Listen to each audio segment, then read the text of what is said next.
Aloha, everybody. It is me, Althemia, and Kalea here with more 14 Days with You. And oh my stars, this has been long since we've seen this boyo. So, the new day. I'm recording this before the day comes out. So, this will be me from the past. You guys will see this in the future. Wow. But I am so excited, honestly, to play the new day. Like I've been seeing so much like little teasers and stuff about it. I was just like, okay. But let's just get into it. Rainbow bandages, a red tunnel, blue eyes. That's all I can seem to recall from my dream as the blaring buzz, buzz, buzz of my alarm pulls me from my slumber. Almost groggily, I reach for my phone to turn it off and flop back into my bed. Curious, I glance at the screen to check the time, only to get blinded by the brightness of my wallpaper.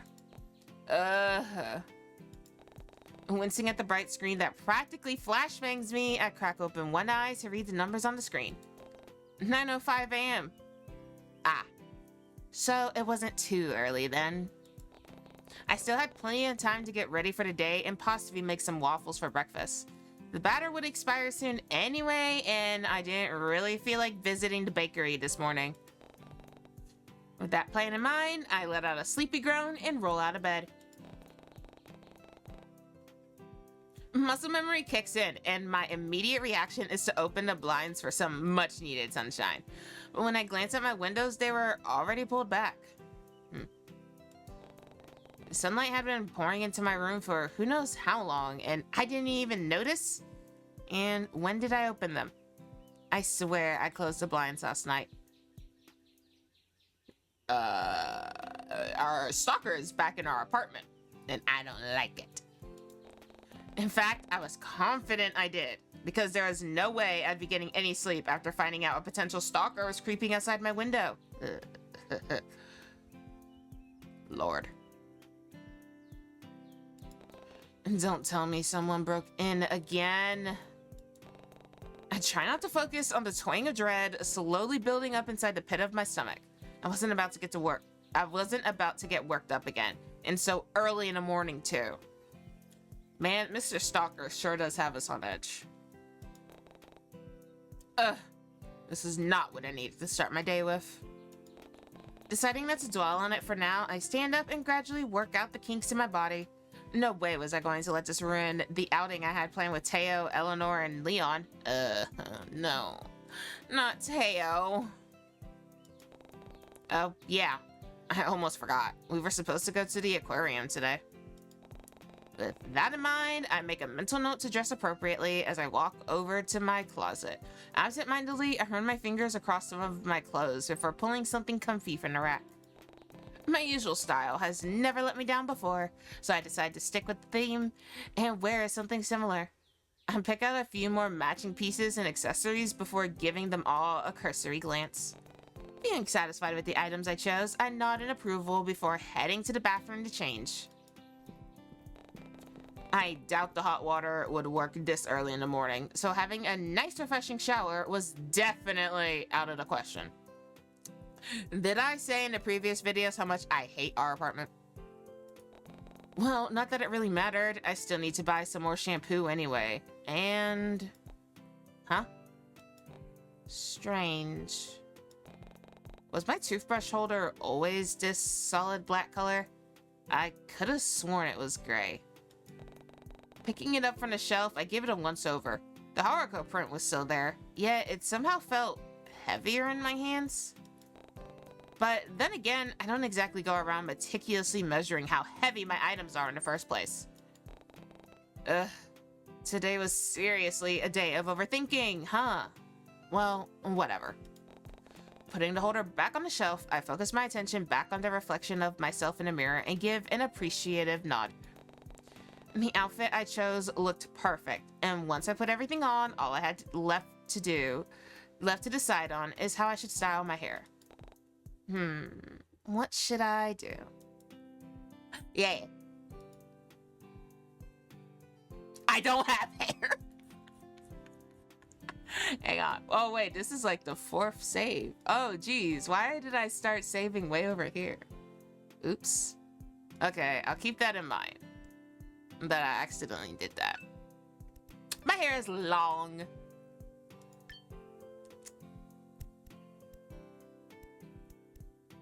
I also have curly hair. That's wavy. We'll go with wavy. I also have wavy hair because my hair is kind of wavy. Kind of curly, kind of wavy, kind of both. So we'll go with wavy. An idea comes to mind and I immediately set to work. An hour flies by and I've somehow managed to get dressed, style my hair, and finish breakfast in record time. With nothing else left to do, I decide I might as well kill time in my entryway by picking out which shoes to wear. But just as I stop in front of the shoe rack, something near the front door catches my eye. A letter? Odd. My door doesn't have a letterbox, so I usually have to visit the front desk to collect my mail. That is, if Violet doesn't bring it up for me. So, what was this doing here? Curiosity gets the better of me, and I find myself scooping up the letter and opening it. Inside was nothing more than a folded note written in red ink, and... Is that a lock of red hair? Who do we know has red hair? Conan! Conan has red hair! Wait, Conan does have red hair, right? He has reddish hair. Conan has it. Shit. This account has been terminated.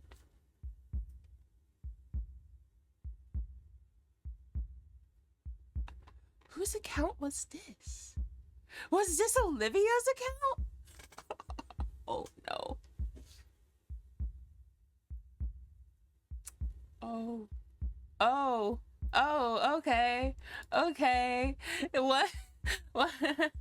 Huh? Oh, let me move my camera a little bit over so I don't accidentally do that again. What the? Did this belong to? It is Conan's hair! What? Why is Conan's hair in the... A chill runs down my spine once I realize what exactly this item is, and I hesitantly scan the rest of the note for answers. It simply read, I think he might need a new lock as well, don't you think? And don't bother warning him about this. Oh no.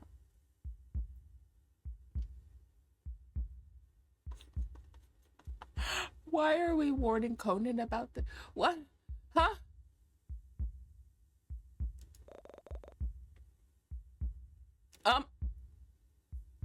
I don't like this. Let's keep this between us, all right? It'll be our little secret. I don't like it. Hang on. There we go. I don't like it. No. What the hell? Was this somehow tied to that loser who broke into my apartment a few days ago? Or was it someone else entirely? Though, admittedly, whoever this stalker was, they were honestly doing a pretty bad job at making their intentions clear. I mean, what exactly were they trying to accomplish by doing this? Did they want me to stay away from Conan as well? Or just keep silent? What did they get out of blackmailing me like this? And why target Conan specifically? None of this made any sense. And now that I gave it more thought, I still wasn't sure what they wanted from me either. Why go through all this trouble in the first place? It wasn't like I was doing anything wrong. Maybe moving back to the Bay wasn't a good idea after all. I mean, I left the hardships and turmoil of the city behind for a reason. I wanted fresh air, new faces, and a more easygoing lifestyle. Things I'd never get in the city. And now it seems like history is only repeating itself once more. I thought I could live a peaceful life here with my new job and friends. And now I somehow found myself in more trouble than I could ever ask for. And what's worse is that after denying my own paranoia for so long, this was all it took to convince me that my potential intruder really was real after all. Crap. Maybe Violet was right. I remember brushing off her concerns because the idea of a stalker seemed so far-fetched to me, especially given Corland Bay's innocuous reputation. But now? Admittedly, a big part of me wanted to see if Violet was still home, but another part of me kept me rooted in place.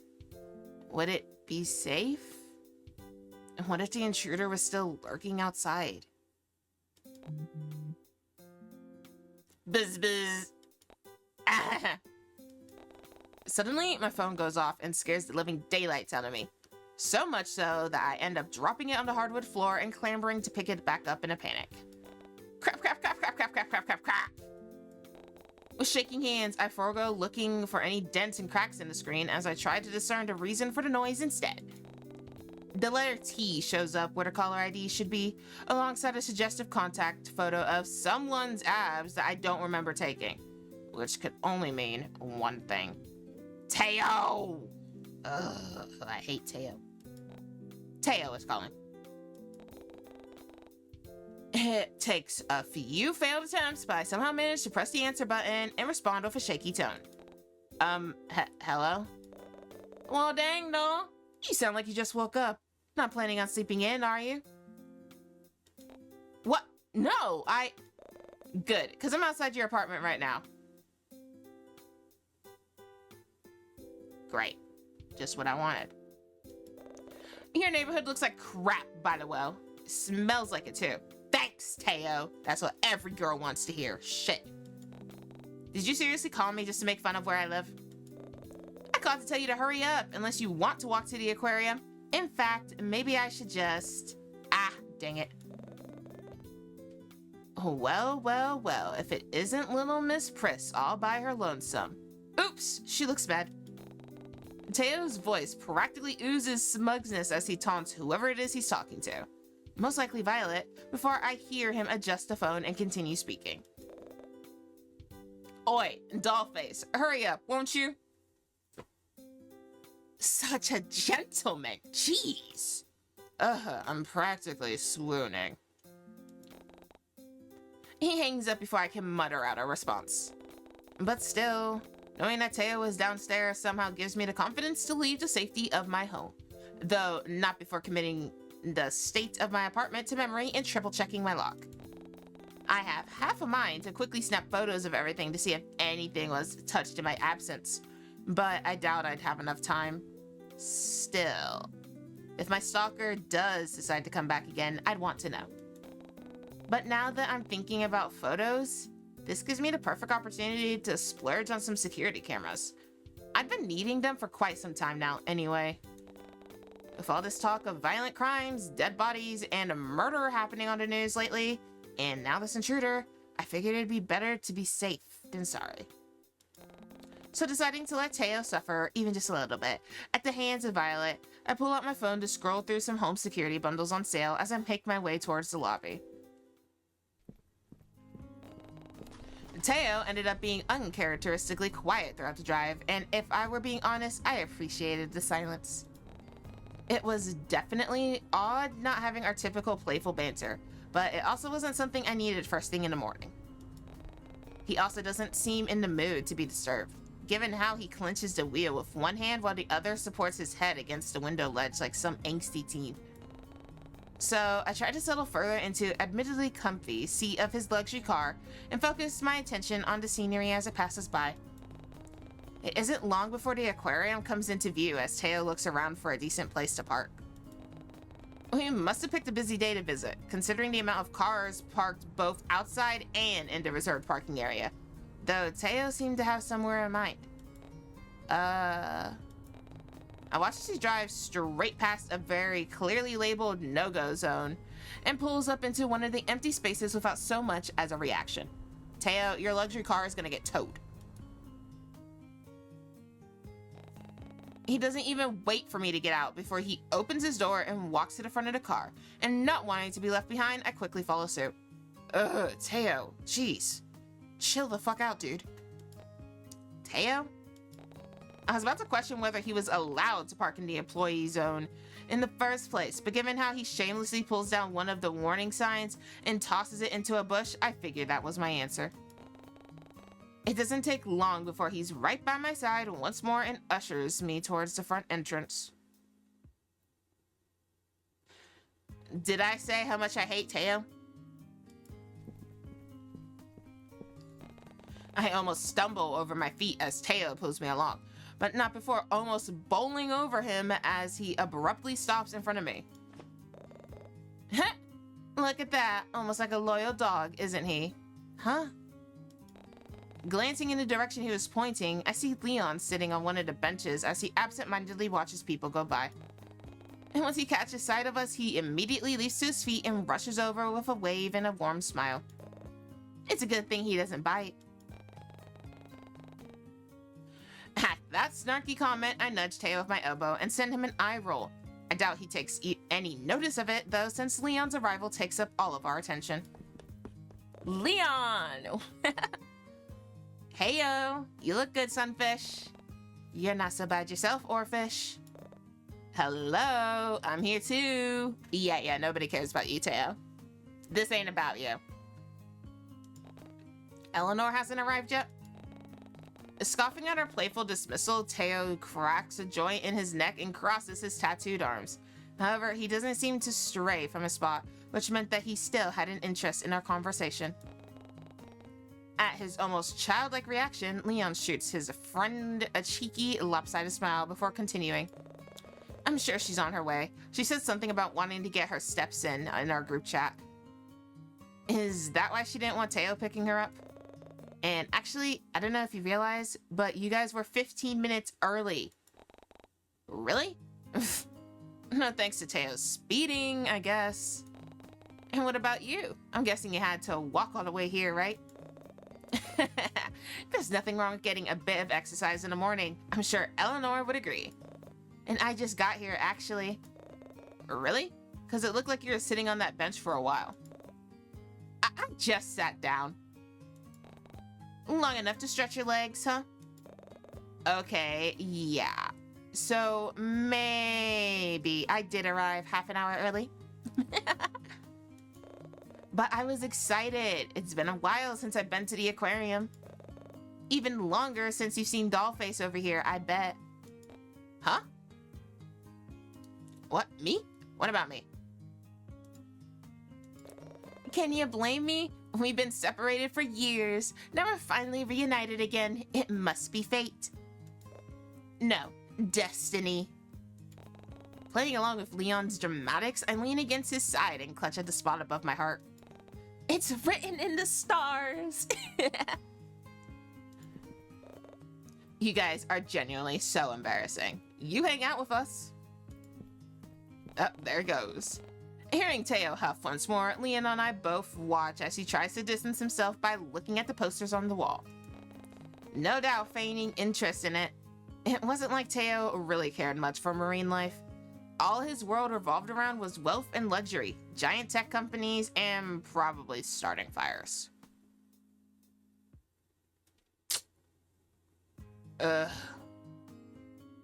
Teo. Yeah, definitely starting fires. Though for a guy who spent most of his time in the shadow of his father's legacy, I had to hand it to him. Teo was seemingly more down to earth than other people I've met.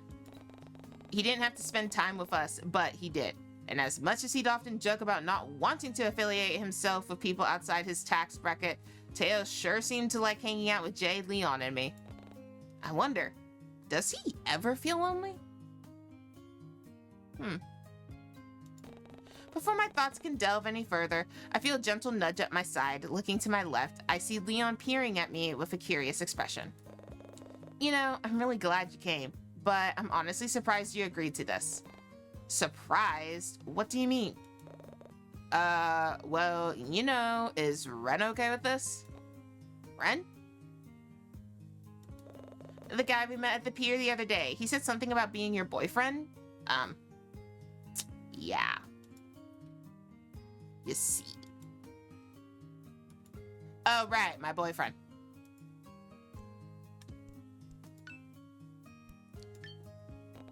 Whether or not it was because I wanted to stake my claim over Ren or because he confidently declared himself as my boyfriend a few days ago, I couldn't help but let it slip.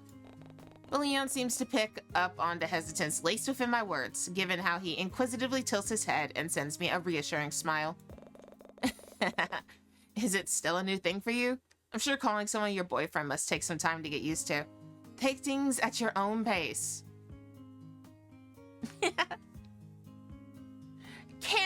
Can most definitely say for a fact, IRL me also has trouble saying I have a boyfriend. I have a bad habit of whenever I introduce him to people, I'm just like, yeah, he's just a friend. I don't know why I do it, but I do it any time. I guess, I don't know. It's just not as, I don't know, daunting? Maybe it's just my shy brain, who knows? And then people just look at me like, your friend? And I'm like, yeah, you know, a special friend. Anyways. It was strange hearing this kind of advice from Leon, especially after practically lying to him. But I wasn't going to say anything. We've been friends for so long, yet the topic of dating had never seemed to come up between us, much less something more extreme like settling down or getting married. Oh. At that, I recall a fond memory from my youth. A younger version of ourselves greets me as they innocently play a game of pretend on the playground. I can see Leon in his boyish charm as he promises to marry me from atop the slide, before he slides down it and runs to my side in glee. He seems all too happy to run circles around me, while he shouts to the skies about protecting me from bad guys. Yet, something else was missing from the scene. Something I couldn't fully remember. What was it? As long as he's chill with this, yeah. I wouldn't want any misunderstandings to happen. Great. I had been spacing out again. Whoopsies. Not wanting to offend Leon with my silence, I tried to make sense of his words before coming up with a sufficient response of my own. Oh, yeah. He's fine with it. Probably. Besides, I only agreed to this outing because Eleanor generally seemed like she wanted to go. And it's not like this is a date anyway, so... Hey, don't sweat it, Althemia, and no need to explain yourself either. I get what you're saying. I'm sure everything...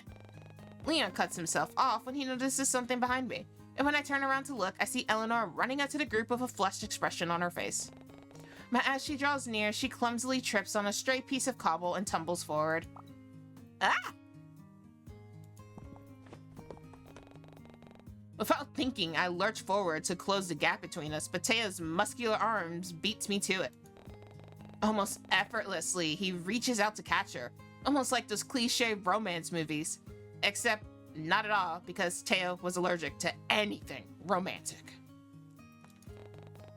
A fact that's emphasized by the look of pure disdain on his face as he pulls my coworker to her feet. Eleanor seems to be blissfully enjoying every moment of it, though, seeing as she practically clutches onto his bicep while looking up with wide, sparkling eyes. In fact, I doubt she was even aware of our presence with how she stays rooted in Teo's awkward embrace. Looks like she really fell for him, huh? You're as bad as Jay with those puns. He's rubbing off on me. Come on, let's go see if she's okay. As it turns out, Eleanor really was okay, being cradled inside the arms of Teo. What? But the moment only lasts until Leon and I rejoin the group with a knowing smile on our faces. Teo aptly chooses not to say anything, and out of solidarity, or perhaps further future blackmail, neither do we. And soon enough, we all found ourselves waiting in line to buy admission tickets. Eleanor happily takes photos of us while Teo scrolls through his phone, and Leon stands beside me to look at all the colorful fish in the small tanks. This is all rather exciting, don't you think? Really? It's just fish. Oi, come on, mate. Show a bit more enthusiasm, yeah? If you love him that much, wait till you find out what's at the beach. I want to apologize in advance for him. No, it's fine. I'm sure Teo has other interests that excite him. Fish just aren't particularly one of them. Want to know what makes me excited? Teo, we're in public. Leon and I both share a look before rolling our eyes. Ugh, Teo. Breaking taillights and slashing tires. Wait, why is tires spelled like that? Oh. Wait, slashing tires? Isn't that illegal? Probably.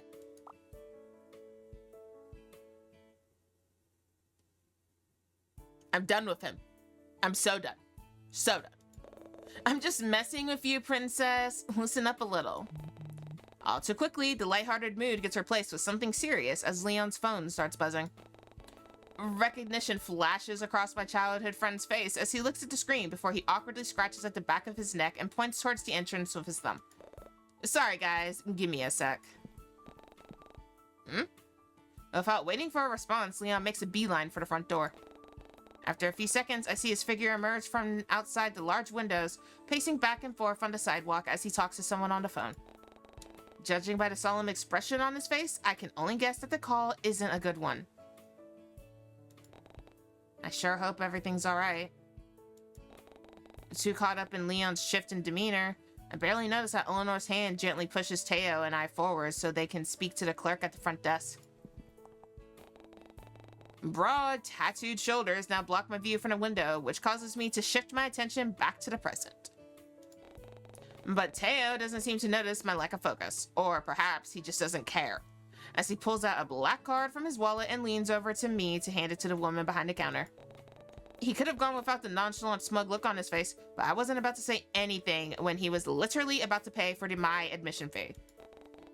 But before I could begrudgingly thank him, Eleanor's excited voice cuts me off. Oh, do you suppose there would be shows today as well? I saw some advertised outside. Oh yeah? I wasn't paying much attention to them. I hope there will be penguins. Perhaps Leon would enjoy them. What about me? You? I don't suppose you like sharks. I can hear the clerk chime in with information on the latest hotspots and what shows were playing, but I shut it all out when I noticed Leon standing idly near the doorway, still sporting a concerned look on his face. Without missing a beat, I make my way over to his side and spare him an empathetic glance. I'm really sorry about all that, Althemia, but something's come up involving my mum at the hospital. Oh no, is everything okay? Yeah, nah, Mom's fine. It's just some important paperwork I need to fill out on her behalf. You know, since Dad is still working abroad and all. I'm so sorry, but I really gotta go. I'll try to come back as soon as I'm... Hey, don't sweat it, Leon. Focus on your mother first. I don't miss the way his entire demeanor softens at my concern. Leon looks as though he wants to say something serious, but holds himself back at the very last second. As if to compensate, I end up filling the silence instead. I'm sure I can survive third-wheeling Teo and Eleanor's date alone. Geez, I really owe you one. Actually, you know what? Here. Before I can refuse, Leon shoves a stack of small bills into my palm and closes his hand around it. Hey, you don't have to. Besides, Teo already paid for everything just now. Nah, I won't be hearing anything from you. If you won't accept it, then spend it all on something for me instead, yeah? Go to town in the souvenir shop. See if they have any sunfish merchant there. Alright. Thank you, Leon. No worries, Darl. But I really gotta go now, though I'll tell Mum you said hi. Leon turns on his heel before I have the chance to respond, so he completely misses me waving him off. Bye-bye, Leon. In his rush, he almost knocks someone over, but he quickly helps them regain their footing and apologizes before speeding off once more. Man, I sure hope everything is okay with his mother. Before I can dwell on it any longer, the sweet melody of Eleanor's laughter pulls me from my thoughts and I turn back towards the group. I notice that Teo and Eleanor are now standing by the entrance, which also happened to be double as a massive underwater tunnel, all while pointing to a school of fish swimming over their heads. When Eleanor notices my presence, she happily waves me over before her attention shifts towards the door behind me, no doubt expecting to see Leon walk back in and join us. It made sense considering how they missed his departure, but she snaps out of her curious daze the moment Teo brushes a hand against her back to move her out of the way of a family passing by. But what truly shocks me is that he doesn't seem to move his hand. Instead, Teo leaves it there as he steps closer and blocks my coworker from my view. No way. Does Teo actually have a heart? No way. No way. He meets my gaze with an intense, unreadable expression, and I can't help but look away. What was that all about? No. Is he trying to make me jealous? Is he trying to make me jealous? No. Really? Oh, come on. Suddenly, the moment felt too personal for my liking, almost as if I shouldn't be looking at someone so intimate, something so intimate. Turning away, I decided to channel my interest into picking out a roadmap from the brochure stand instead. If Teo and Eleanor are planning on getting cozy with each other, I needed to plan my escape route. But before I move away, I noticed a lone aquarium tank off to the side. It was far enough from the eyes of the people still waiting in the queue, but still close enough to the entrance to notice any passers-by to come in and take a look. Inside were countless amount of colorful fish, coral, and other sea crustaceans, and I couldn't help but look in awe of some of the bright marine life as they float about in the water. If only Leon could join us. I could almost hear his laughter at some of the sunfish-like creatures that swim by. Keeping the rest of the group in sight, I stray slightly to the right for a better vantage point. A group of neon tetra fish zip past my... I swear I can English. Past, and my eyes follow them as they swim around. They easily stand out against the bright orange and green corals, and especially the pink and blue. Wait, pink and blue?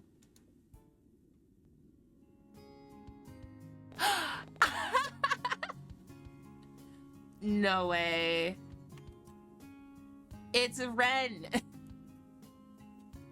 Peering closer to the glass, I catch sight of a familiar face on the other side of the tank.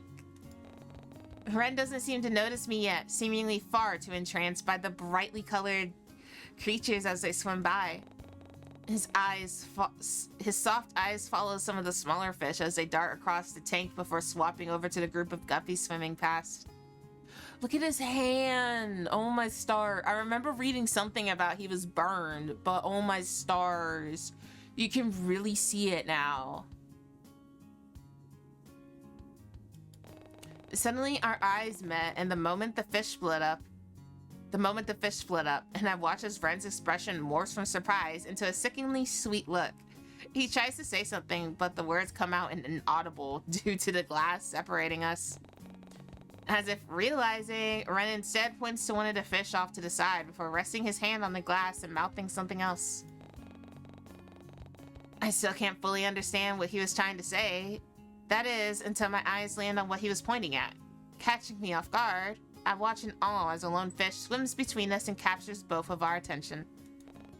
Was that an angelfish? Aww. A fond memory from our time at the pier comes to mind, and I find myself thinking back to when Wren affectionately gave me that nickname. And had I known better, I would have assumed that he was thinking about the same thing, given the way his eyes crinkle and soften as the fish scales shimmer underneath the artificial light. Too absorbed in how picturesque this all looked, I completely missed Wren's swift departure. That is, until he's rounding the corner of the fish tank and taking his place by my side. Hi, Althemia. Hey, Wren. Oh, hey you. Fancy meeting you here. The first thing I notice is how Wren is tugging at his sleeves again, though he doesn't seem to shy away from my close proximity, nor seem to mind it as much. Those fish were pretty neat, huh? Yeah, I couldn't take my eyes off them. Hey, did you spot the angelfish swimming by?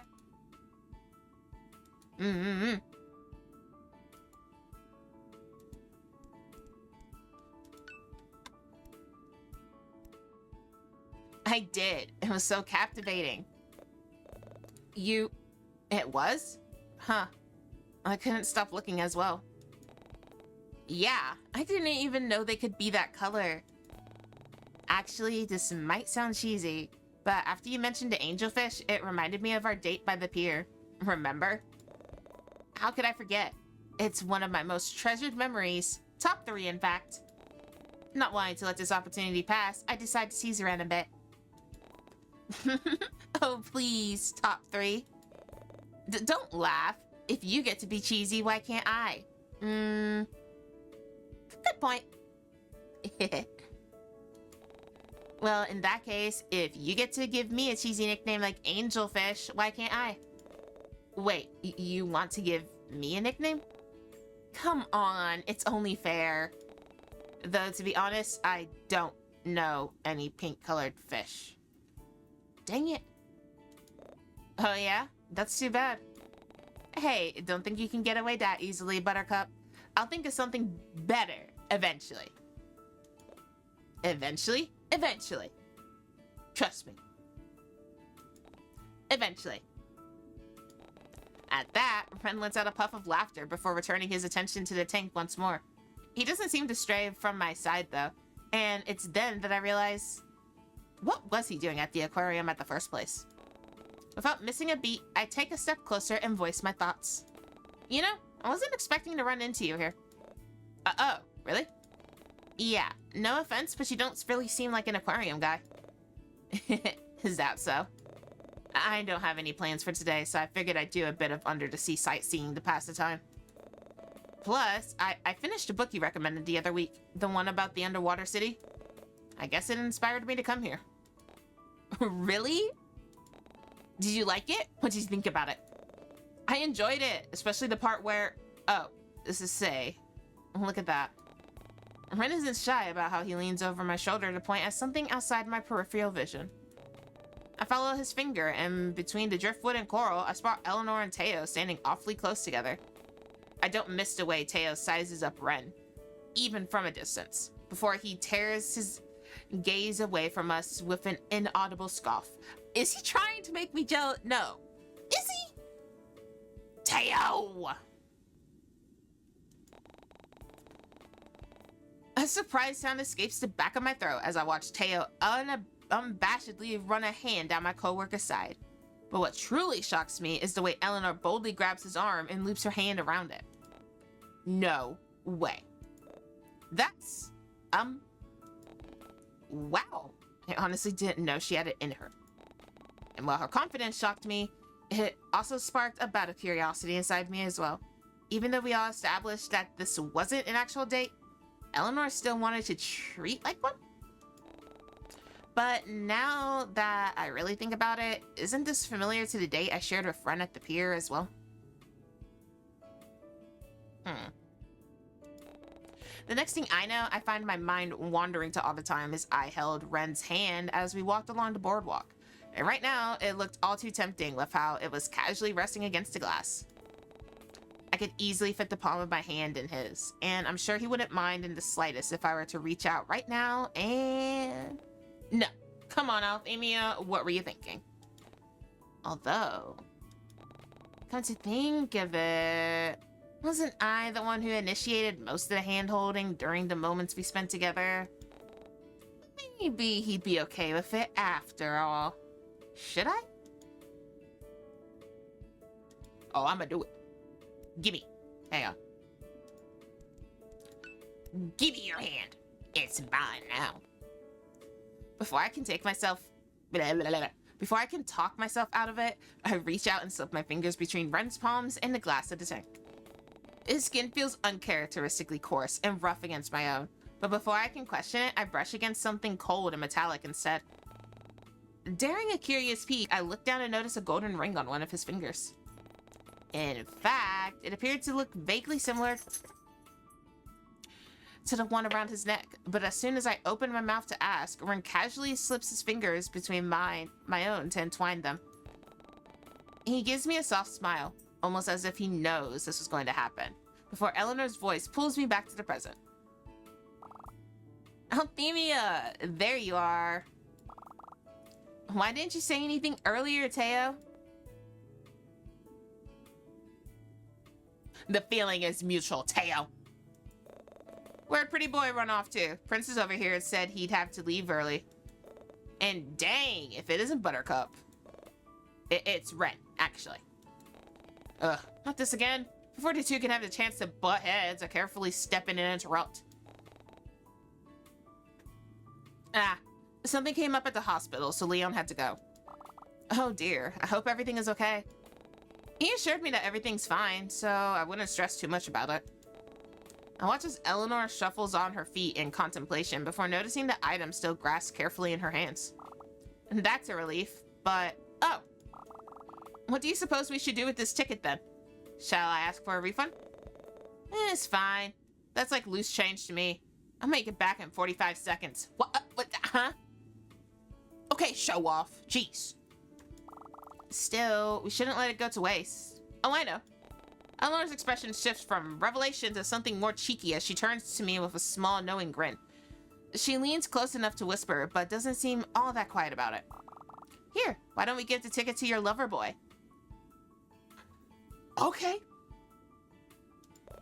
Lover boy, you've got to be joking. Should I tell you all about how our lovely Althemia has a secret admirer and how he often rents out her books from the light? Eleanor! I feel like I'm missing some context here. Almost hastily, I snatched a ticket from Eleanor's hand and ushered her inside the tunnel, away from the gossipy co-worker and Teo's smug grin. I hardly notice the time passing by with all the fun I'm having, and before I know it, almost 2 hours go by in a blur. I'd initially been so fixated on being a third wheel that I completely forgot about the exciting things people could do at the aquarium. Eleanor seemed all too happy to snap pictures of everything, ranging from Ren and I petting some stingrays, Teo getting splashed by a seal, and all the giant sea creatures that swam around in the overhead tanks. By the time I noticed my feet starting to hurt, we had almost made it to the small food court, conveniently placed at the end of the main attractions. Eleanor used this as an opportunity to use the restroom while Teo wandered off to who knows where. So Ren and I were left to look for a place for us all to sit down and rest. But we didn't get far before the light sounds of footsteps drew closer once more. Althemia, Ren, there you are. Sorry for the wait. I ran into Teo earlier while he was talking to one of our tour guides. He's a friend, and I wanted to talk to him. You didn't need to wait for me. Oh, but you said you were lost and needed help with something urgent. Aw, come on, princess. No need to act coy. Surely people say the same thing to you at the library, right? Well, yes, I suppose they do. But I don't see what that has to do with me waiting for you. Or acting coy, for that matter. You're adorable when you're clueless. Anyway, are either of you hungry yet? It's past noon, and I'm worried Teo won't put his pride aside and admit that he's hungry. Excuse me? Oh, am I wrong? I could have sworn I heard your stomach growling earlier. Ish. Now who's acting coy? First of all, when did they reunite without me noticing? And second, was Teo embarrassed? Who are you and what have you done with Teo? There was no way I was going to let this opportunity pass.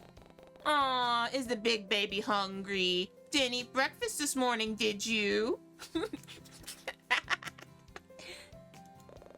I did. Unlike you, I can afford to eat whenever I want. Oh, ow, my pride. Ow, my heart.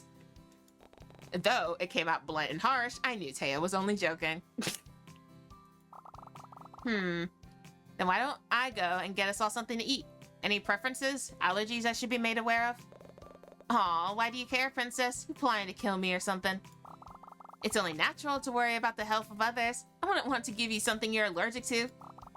Besides, everyone deserves to be cared for. No way. He's actually getting flustered. Dude, I think these two, I think they're actually going to work out. I wasn't too sure before, but I think they're actually going to work out. You're weird. What was that? Never mind. Hands up. I said wasabi. I'm allergic to wasabi. Wasabi, huh? I see. And what about you lot? Any preferences? Do you think they have any croissants? I've been having a really bad craving for it recently. Then, in that case, I'll have a... Before I can voice my preferences, Teo cuts me off by pulling out his wallet and handing it to my coworker. Eleanor takes it from him without complaint, but pairs it with a curious look and a slight tilt of their head. Get whatever. I need to have a word with Dollface over here. Huh? What? Huh? Me? I don't get a chance to fully respond before Teo directs me towards the opening of the food court, but I barely get 3 steps away before I feel a gentle tug at my sleeve. Curious, I glance back, only to find Ren sporting a pout on his soft features. Relax, Buttercup. He'll get her back in one piece. Now that I think about it, it was kind of out of the blue for Teo to be acting like this. I mean, since when did he ever want to talk to me about something serious? With that revelation in mind, I offer Ren a reassuring look and give his arm a comforting squeeze. Man, Teo got flustered and my English went out the window. I'm sure it'll only be a few minutes. Uh-oh. His eyes flicker between me and Teo a few times before it lands on my hand, still resting on his arm, and he lets out an inaudible sigh. Okay, I'll wait for you here. No, stay where Princess can see you, unless you want her to freak out and think we ditched. Her name is Eleanor, you know. Wow, amazing. Whatever. Come on, let's go. What the fuck? Without another word, Teo nudges me in the right direction, leaving Ren all alone and confused. Following closely behind, Teo leads me to a quiet corner near the food court before turning around and boxing me in with his large arms. Hold up now. He casually leans his weight to one side before finally speaking. Hey, so I've got this fun idea. Seriously? I thought you wanted to talk about something urgent. Dang, could you be a little less loud about it? And as a matter of fact, yes, I do. Okay, could you step... I got this thing called a bubble, and I'd like you out of it. No, you always say, I've got an idea, and it turns out to be something illegal, like trespassing or vandalism. Isn't that the whole point of an idea? No. He was not serious. We are not about to discuss the logistics behind. Look, it's serious. I need you to help me make Ellie or whatever jealous. Huh? She's getting a bit too clingy for my taste, and it might even get Buttercup to ease up on that juvenile puppy love crap. You seriously don't think he's being too clingy? He's practically glued himself to your side the entire day. What? Don't you think that's a roundabout idea? How would this even benefit? Trust me, this is for my own benefit, not yours. I take everything I said back. I fucking hate you. You two are not gonna make a good couple. I thought so for like 5 seconds and I regret thinking so. Little Miss Princess over there is treating me like I'm a dang child who needs to be supervised all the time. And I can't even tell if she's interested in me or not.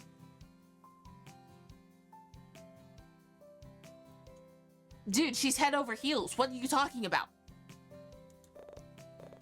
Plus, you're not exactly no, never mind. Oh. What were you gonna say? What were you gonna say? You wanna say that again? A little bit louder? Come on. Speak up now. Come on. Either my idea works out and this gathering gets more interesting, or she realizes I'm not the type to be babied and backs off. While I had to jump through hoops and hurdles to understand it, Teo did have a point, but everything about his idea still felt wrong. Regardless if I agree or not, if Eleanor saw us flirting, wouldn't she just assume that you're not interested in her at all? Besides, I never betray her like that. Who said anything about flirting? Crap. You really are into me, aren't you? Can't say I'm flattered, doll.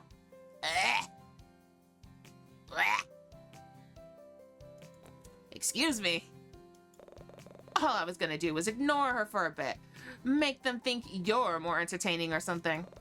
I mean, it's almost worked with that tour guide from earlier. Huh? But if you want to cling to my arm too, by all means, beautiful, go ahead.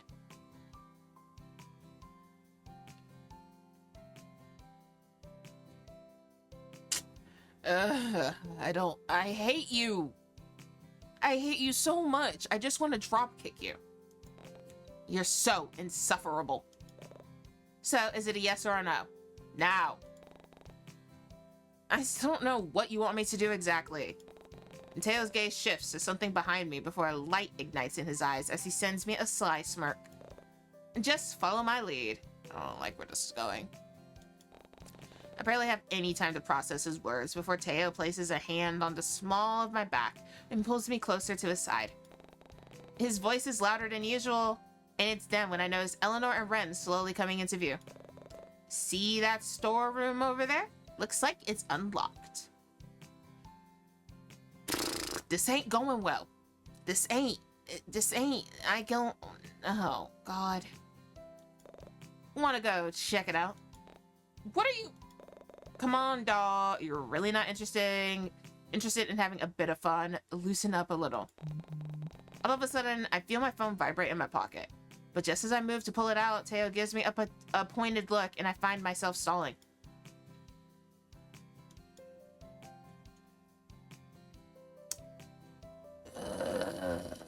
Teo.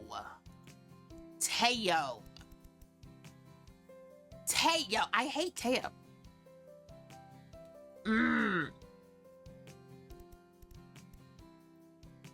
Hey, Ren. Hey, Ren, do you see me? Do you see me? Ren? Oh, Ren. The moment Ren notices my alarmed expression, he immediately starts to make a beeline towards Teo and I. But just as he gets cut off by a large family passing by, Teo's body covers him from my view. It looks like we gotta hurry this up. And it doesn't work. He still drags me into the storeroom. Without warning, Teo gently tugs me along by the sleeve of my jacket and shuts the door behind us with an audible click.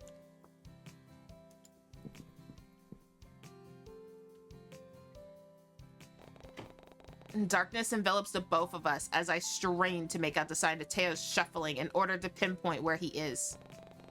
I seriously can't believe he roped me into doing this. This is my side. Don't cross that line. Wasn't gonna. What line? The line I just drew with my fingers. Yeah, sure. Teo, I can barely see anything in here. Well, almost. Even in my corner of the dark room, I can still make out the faint shape of boxes on the shelves, alongside a dirty mop and cleaning supplies that Teo made sure to put me near. Crap, I hope I wasn't standing in anything. But just as I pull out my phone to use the flashlight and check, bright overhead lights flood the confined space as Ren and Eleanor's concerned face appears from behind the door. Well, that was quick. Ren wastes no time at shoving past Teo to reach for me, only to take his place by my side and pull me into his chest. Because of this, I could hardly see Eleanor's or Teo's reaction. Couldn't you talk to her outside? I can practically hear the venom dripping from Ren's tone as he harshly glares at Teo from over his shoulder. Who goes into a storeroom is just to talk, anyway. Talk about clingy? Well, whatever. I got what I wanted. I follow Teo's gaze as he takes in Eleanor's flushed expression before he throws an arm over her shoulder, takes the bag of food from her grasp, and guides her out of the closet. I can hear him mumble something about how adorable she looks with a pouting expression as the door shuts behind them. What? Nothing but silence is left in their wake. And it's then that I notice that Ren is still in the closet with me, peering down with an unreadable expression. Did Teo just leave us in here? Did he hurt you? Do anything strange? No, Teo was just odd. I couldn't help but feel the need to explain myself. He just wanted to make Eleanor jealous, so he suggested going into this closet with him. I swear, nothing happened. Do you like him? Blech. What? Do you like Teo? Hell no. Why else would you agree to... Clarifying who he was talking about still doesn't lessen the confusion bubbling in my brain and I can hear Ren's grasp tighten around the shelf behind me as he tries to find the words to say. His breath comes out staggered now, and his gaze isn't any less intense. No, actually...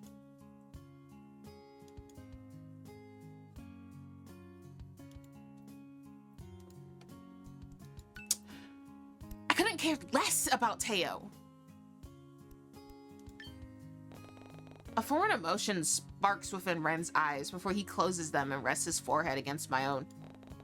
Though his head soon drops into the crook of my neck instead of his hands remain against the shelf behind me, effortlessly caging me in and preventing me from running away. You're also a little close, kind sir. Right. There's something wrong with him. The thought of you and Teo together, sorry, I need a second. Ren? He doesn't seem to respond. Instead, he simply stays rooted in place while his breath fans against my shoulder.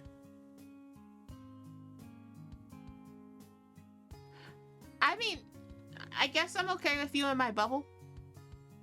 Doesn't look like I'm getting you out anyways. I can almost hear the wooden shelf creak as his grip tightens. Oh, please don't break it. Before he pulls back with a determined glint in his eyes. Huh? As long as Teo didn't do anything to you, then... And if he did? I'd kill him. What? It was like the room got cold all of a sudden. There's an unsettling look on Ren's face before it quickly morphs into his usual soft expression. Was I just imagining things? Just kidding. Something tells me he wasn't really joking around. An angel? Are you okay? Was that really Ren just now?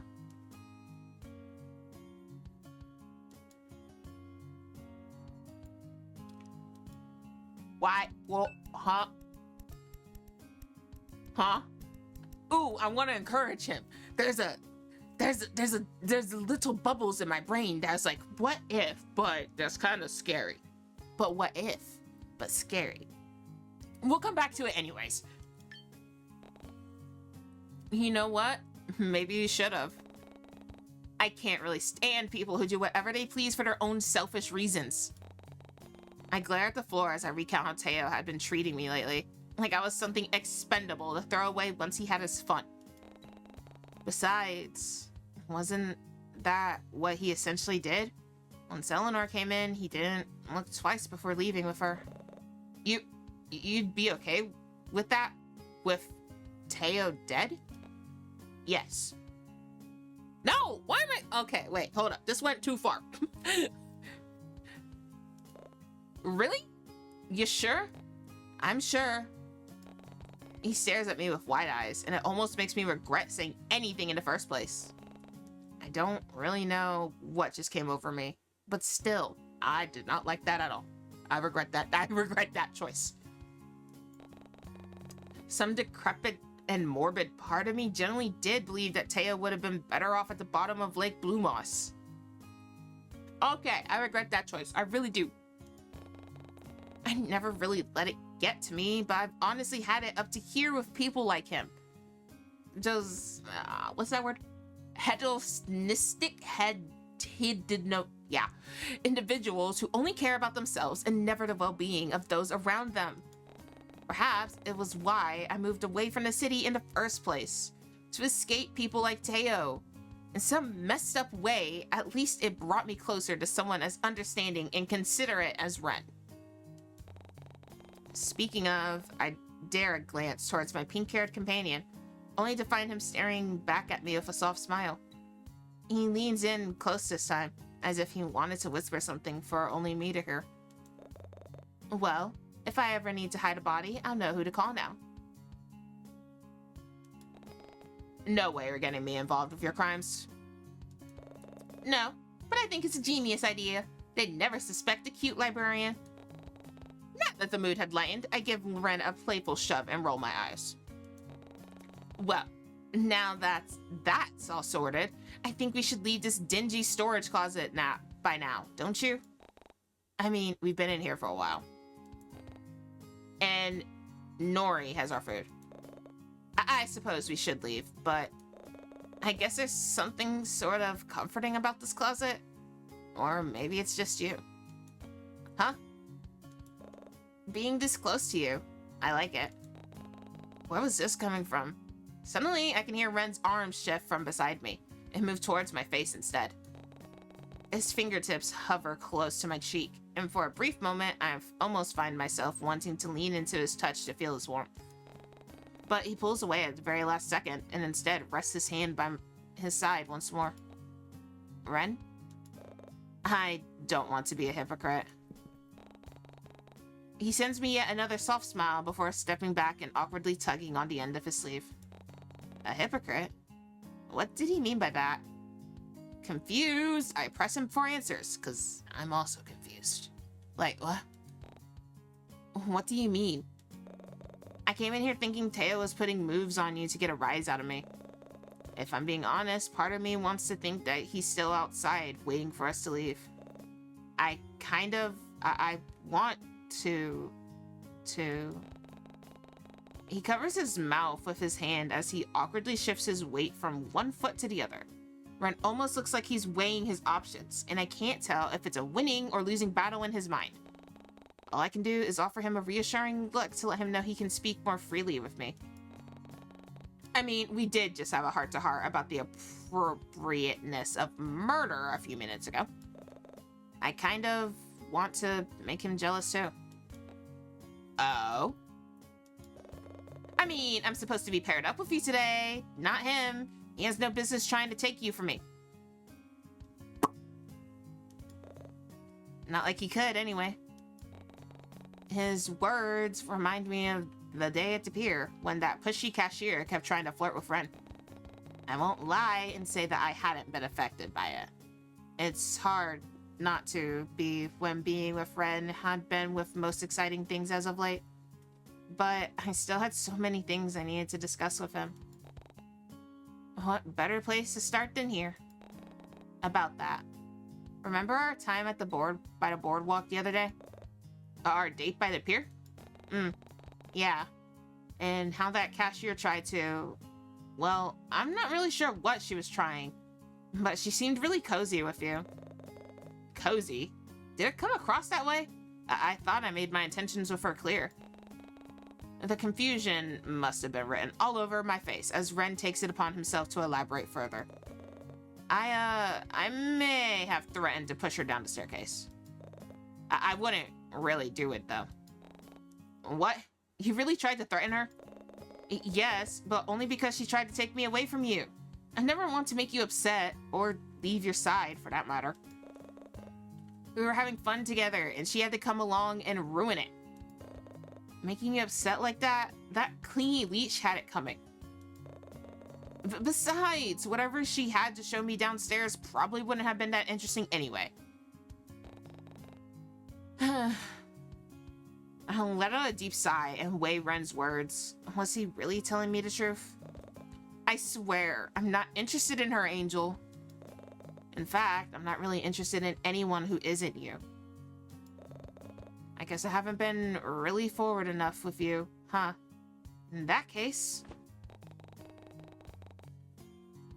I watch as Ren takes a tentative step towards me and reaches an arm out.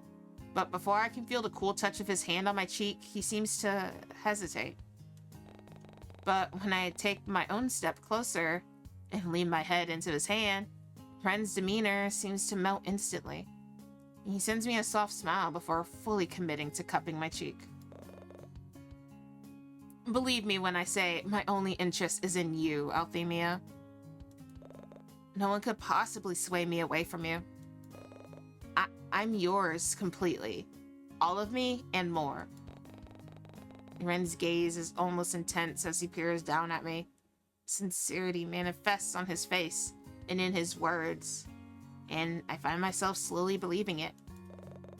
You don't need to feel the same way right now. But so long as you believe me, that's all I ask. And His gaze drops to his feet, and the hand that was once caressing my face now moves to cover his mouth instead. Perhaps it was a trick of the eye, but I could have sworn I saw Ren gently inhale. Maybe don't look at anyone else who isn't me too.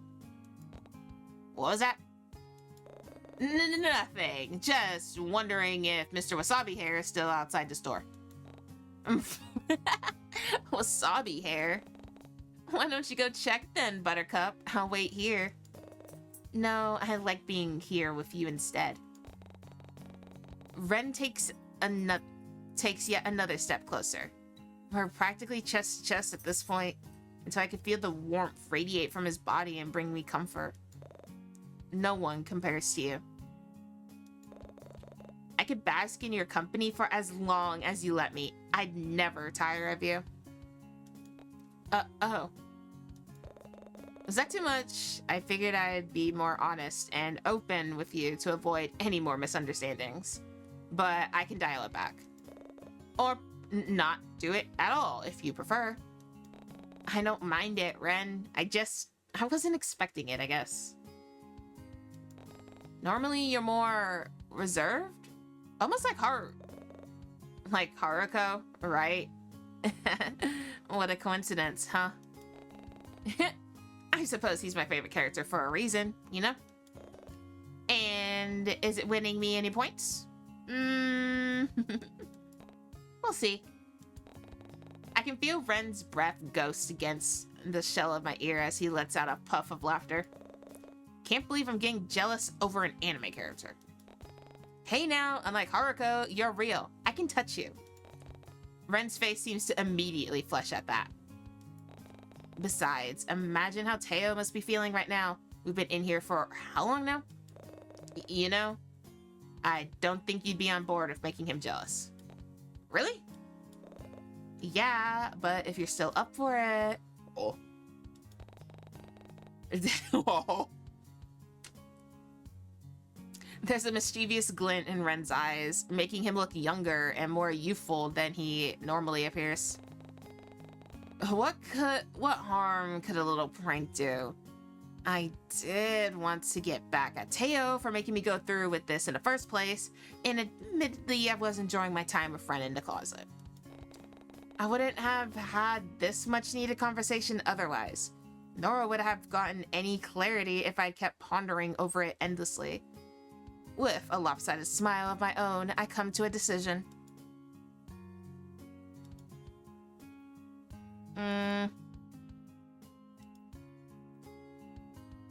We'll stay a little longer.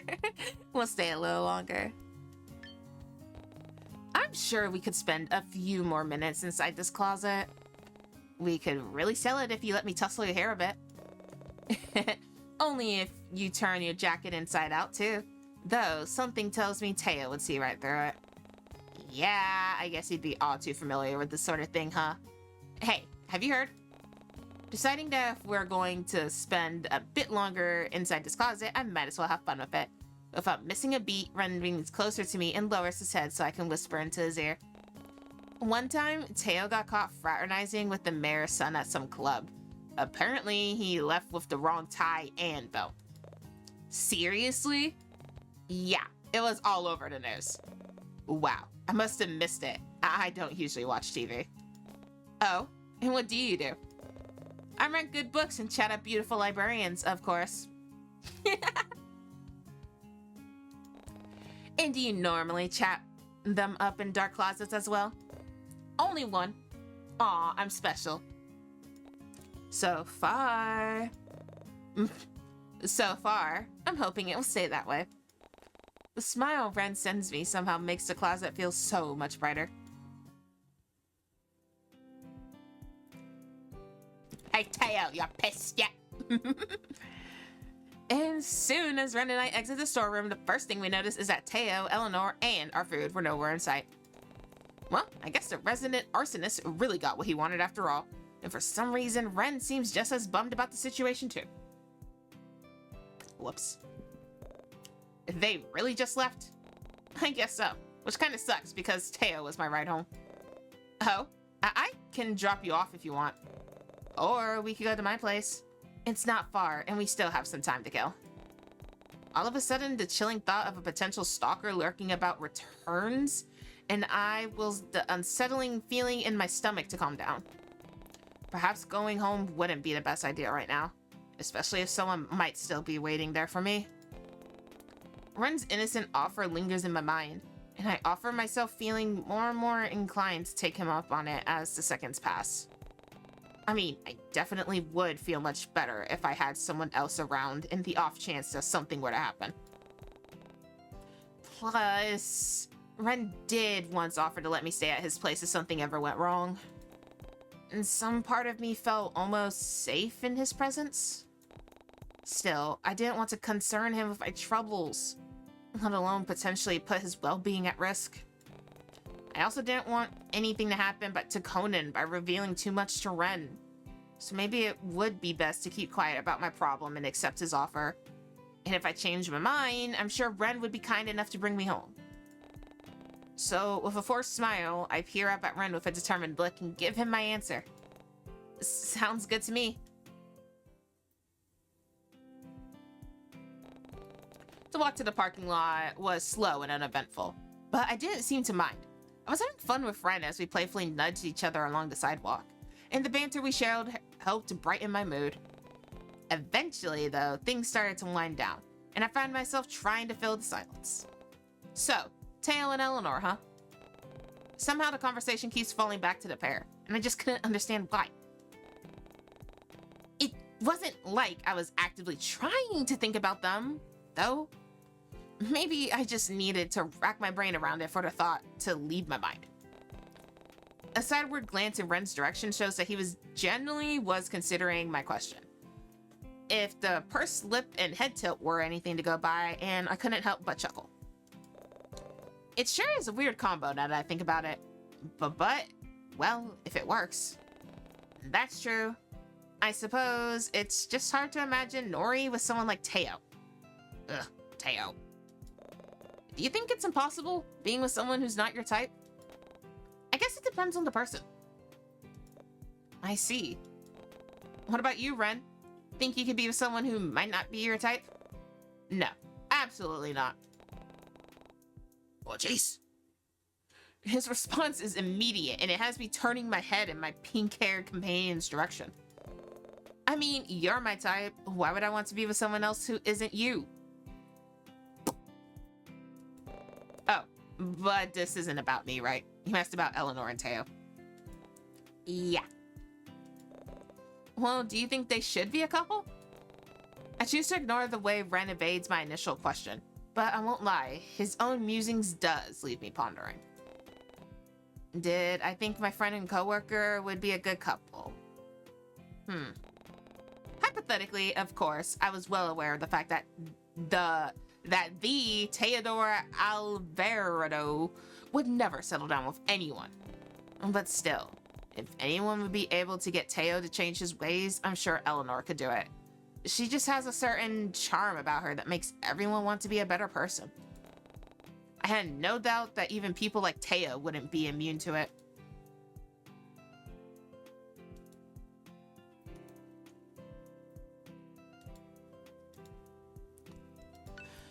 Yeah, cute together. No, they're not good for each other. I'm not really sure. It's not my plate. See, I hate Teo, but I guess it could work, I guess. I don't know. They would be cute together. The thought crossed my brain once, so I might as well stick with it. Yeah, that's what I was thinking too. Maybe then it'd stop them from looking at you with hearts in their eyes. I don't think they look at me with hearts in their eyes. And if Teo does... Bleh. What was that? I said, doesn't Eleanor look like she has hearts in her eyes? You know, for Teo. Looking deeply into Nori's eyes, are we? No. I would never. Why would I even? I'm just teasing you, Ren. Oh. Soon enough, our conversation comes to a halt when a sleek black sports bike comes into view. And as I draw closer, I notice a few faded Always With You sticker decals that adorn the tank. Did Red really own this motorbike? And was he a fan of the webcomic as well? I always assumed the community was rather small. There wasn't much to talk about the webcomic online, so it was nice to know someone else who enjoyed it as much as I did. But just as I was about to bring the topic up, Ren blocks my view as he turns to me with an embarrassed smile. If I had known I'd be bringing you home, I would have brought my car instead. But I recently loaned it to a friend, actually. Oh, really? Yeah, he's out of town, though. I doubt I'll be getting it back anytime soon. Anyway. Ren retrieves a spare helmet from the side of his motorbike and turns to me once more. With a nervous glance, I let him slip the helmet on and secure it tightly. I'd never been on this motorbike before, but I put the fear aside for the prospect of more free food and a warm home. Somehow, we managed to make it to Ren's apartment complex in record time. I guess he really wasn't lying when he said it wasn't far. And unlike Teo, Ren lawfully parks his bike in the designated area before guiding me towards the elevator with a spring in his step. Tacky music plays as we slowly ascend to the upper levels, though Ren only makes it even more awkward by staring at the back of my head the entire time. I can practically feel his eyes on me as I try to ignore them, so I offer him a forced grin while we both wait for the elevator doors to open.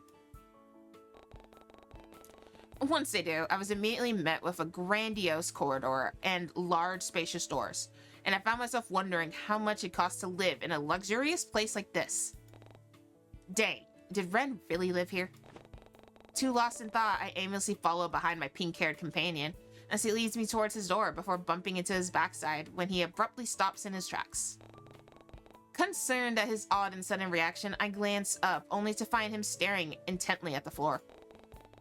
Following Ren's gaze, I notice the lights coming from beneath the cracks of one of the doors, and weirdly enough, the faintest hint of black smoke seems to be emerging from there as well. Smoke? Did they burn their food or something? Confused, I look to Ren to see if he has any better ideas. Is something wrong? Huh? Oh, no, I didn't realize someone had moved in. I thought I was the only one who lived in this floor. Not a fan of sharing, are we? Not particularly. Still, I guess everything should be fine as long as I don't... Never mind. Huh? Before I can question it, Ren continues walking until we arrive at our destination. Watching him dig through his pockets for his keycard only reminds me to check my phone. But when I reach for it, I notice my own pockets are empty. A wave of realization hits me as the panic slowly starts to creep in. Oh, shoot. In my flustered state, I barely notice Ren turning to me with a curious look on his face. I think I left my phone back at the aquarium. Are you sure? Yeah. I'm pretty sure I placed it on the shelf when Teo pulled me into that closet earlier. Ren seems to bristle at that. Hey, don't worry. I'll go back and get it. The aquarium should still be open anyway. I'm so sorry about this. Ren unlocks the door and gestures for me to go inside. Don't worry about it, Althemia. Here, make yourself at home. I'll be back before you know it. Ren doesn't give me a chance to say goodbye before he's speeding off towards the direction of the elevator, leaving me to my own devices. I awkwardly step inside his apartment and take everything in. I venture further into the entryway, leaving the grandiose corridor and large spacious doors behind me. Whoa. Did Ren seriously live in a place like this? It was hard to imagine as I awkwardly stand at the entrance to his foyer in shock. Yes, foyer. He had a whole dang foyer in his apartment. What do you think, Claire? Was this even an apartment? Surely a penthouse would have made more sense. Feeling nosy, I shut the door and meander my way further into his home. And soon enough, I find myself in Ren's spacious lounge room. Aside from the hallway, the rest of the lights were off, but I could still make out most of the dark shapes within the room with ease. It was just as ostentatious as the rest of his house, though I couldn't help but feel like it lacked any form of life. It just didn't seem like someone actually lived here. The furniture was gaudy, yet tasteless. There was hardly any personal decoration or colors, and there was nothing that really screamed Ren to me. There were no There are no personal touches, photos, items, hobbies, nothing. Just tacky furniture and the bland smell of something sterile. Blah. If I was being honest, it gave off the same vibe as a dentist clinic or a hospital. Even more blah. As I look closer, I soon find myself eating my words. Instead, when I notice a large desk pressed against one of the corners in the room, tucked and hidden away from view. I can't help the twang of curiosity that hits me as I draw closer towards it.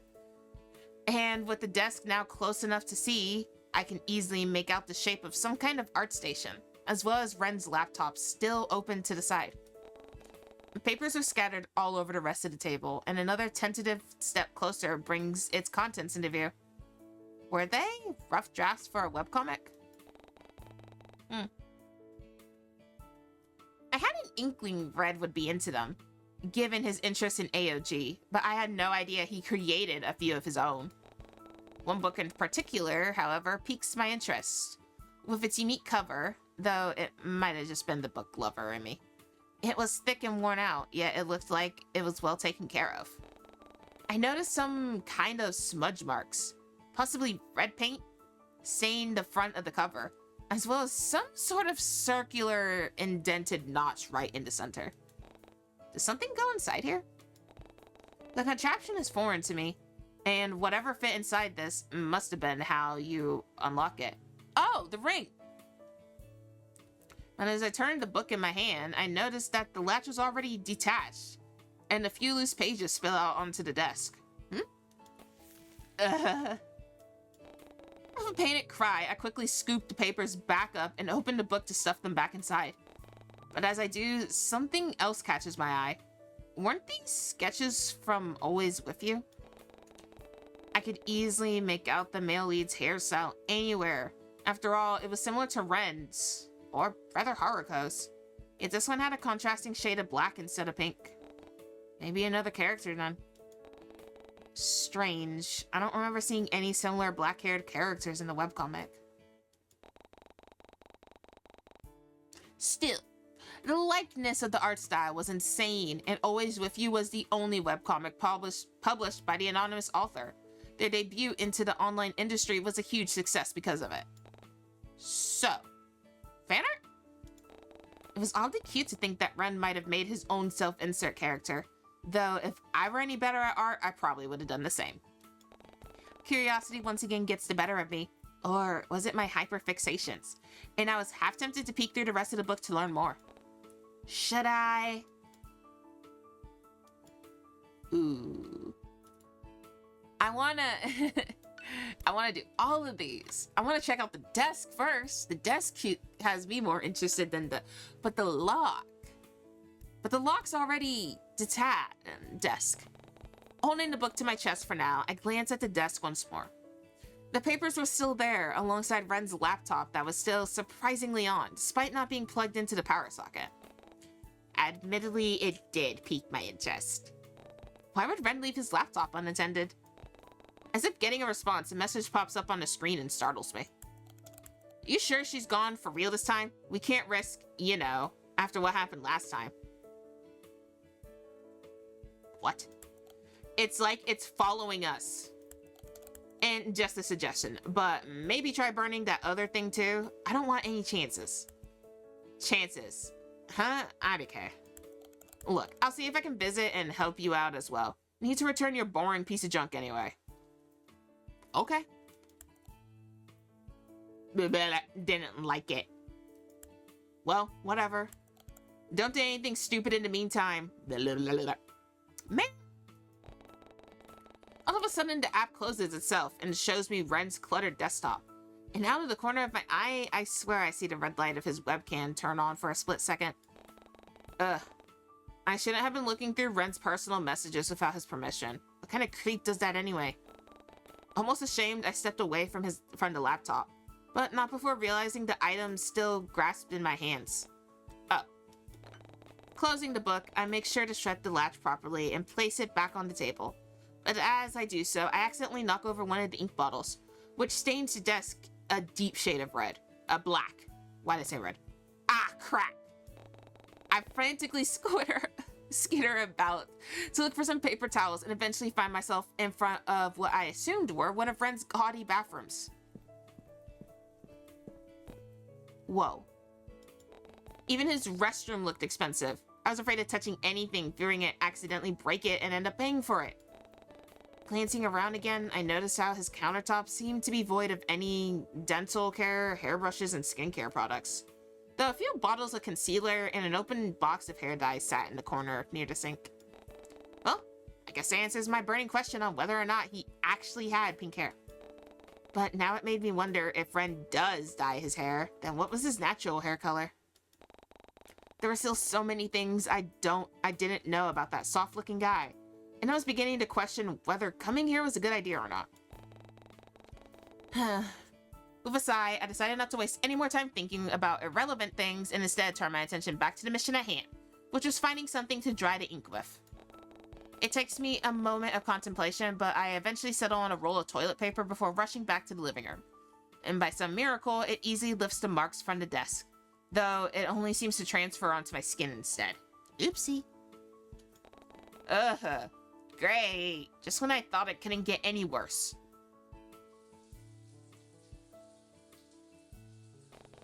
It takes a solid minute or two of scrubbing until I'm satisfied. And once I'm sure no stains are left on the table, I haphazardly throw the toilet paper back into the trash can and wash my hands in the kitchen sink. That alone takes another 5 minutes of scrubbing and rinsing, but I somehow managed to lift all the ink from my skin and wash it down the drain. After all this, I definitely learned my lesson not to snoop ever again. With an embarrassed sigh, I plopped myself on the couch and let out a groan. A smart part of me knew Ren wouldn't get upset over something so small, but still. I didn't want to know that I was snooping through his things, much less trying to learn more about his personal hobbies and interests. The queasy feeling in the pit of my stomach only seems to worsen at that, and I contemplate running away from such a confronting scene and locking myself at home for the rest of my life. Oh, forget my phone. I could always buy a new one. I'm sure I still had my spare one still lying around in a box collecting dust somewhere. Sure, the screen was cracked, but it'd still get the job done. Still, I couldn't help but feel like I was making a mountain out of a molehill. And there was the looming threat of a potential stalker waiting for me to come home. Maybe it was best if I stayed here after all. With that thought in mind, I settle further into Ren's plush couch and anxiously await his return.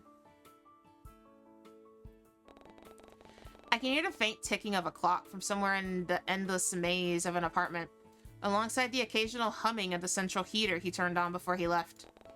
Aside from that, the silence is almost deafening, and I have half a mind to reach for the remote and turn on the television. Surely it wouldn't hurt. I mean, Red did say I could make myself at home. You know, potential snooping aside. Let's be real, I'm a nosy person IRL. I would have snooped. Maybe I shouldn't admit that so easily. Perhaps it was to get rid of the guilty feeling forming in my stomach, but I quickly find myself shaking my head to dismiss those thoughts and reaching for the remote on the table. Flicking through the channels, I land on one in particular, and although the signal was weak, I could discern the picture of some news reporter in a blazer that looked far too flimsy to keep her warm. She's droning on about the local happenings at Corland Bay before a familiar backdrop comes on the screen and captures my full attention. Oh? The entrance to the aquarium appears on the television as ambulance lights flash and sirens go off in the background. There's a somber expression on the reporter's face as she communicates with her counterpart who is currently at the location. The victim's body has just been found, mauled and ripped apart in one of the shark tanks. Authorities have confirmed that it is the body of Christian Duson's and sole heir to the corporate job. No, did I? No! No, no, no, no, no, no, no, no, no, no, no, no, no, no, no, no, no, no, no, no. Also believe that was a self-inflicted accident. Wait, Here on the scene with us, we have the mayor's chairman and the mother of the victim, Kaori Alver, to talk about. The TV turns to static, and I quickly reach for the remote to find another channel. Another news show pops up, this time showing a grainy black and white recording of CCTV footage taken from the aquarium. And though it's hard to make out, the footage depicts a person pacing around the wooden decks up till the upper half of their body is just out of frame. The rest of their body was still in view, though being illuminated by their phone screen as they fiddled with it. Then all of a sudden, the person immediately drops it, almost as if it was too hot to touch, and takes a step back. They must have lost their footing or something, as they end up tumbling into the tank and submerging themselves underwater. And the footage cuts out shortly after, seemingly too inappropriate to air on live television, as noted by the reporter. I let out a breath. I hadn't known I'd been holding and let reality sink in. I was just at that aquarium. I looked at those sharks with everyone just hours prior. Everything felt all too surreal in this moment, and I suddenly wish I had my phone to text Eleanor and Teo to see if they saw the news. With my heartbeat still hammering loudly in my chest, I end up unconsciously turning the television off to avoid hearing more about heavy topics. Oh, I fucked up. Seeing all of this recent talk of gore and murder on TV, it makes me feel sick. Thinking about all of this gory violence and death, it makes me feel uneasy. In fact, it was one of the reasons why I left the city in the first place. Prior to moving to Corland Bay, I had always been surrounded by petty crimes, selfish losers who called themselves my friends, and even the stench of death. Moving here had been a good decision at the start, but now, I'm not so sure. Everyone would always say that nothing bad ever happens in the Bay, but after recent events, it was slowly becoming untrue. But I suppose it wasn't all bad. I have supportive friends now, an amazing boss and coworker, and a timid library patron who goes to great lengths to keep me safe. Man, I guess I never truly appreciated Ren's thoughtfulness until this moment. I got Teo killed. I got Teo killed. I got Teo killed. I didn't want him dead.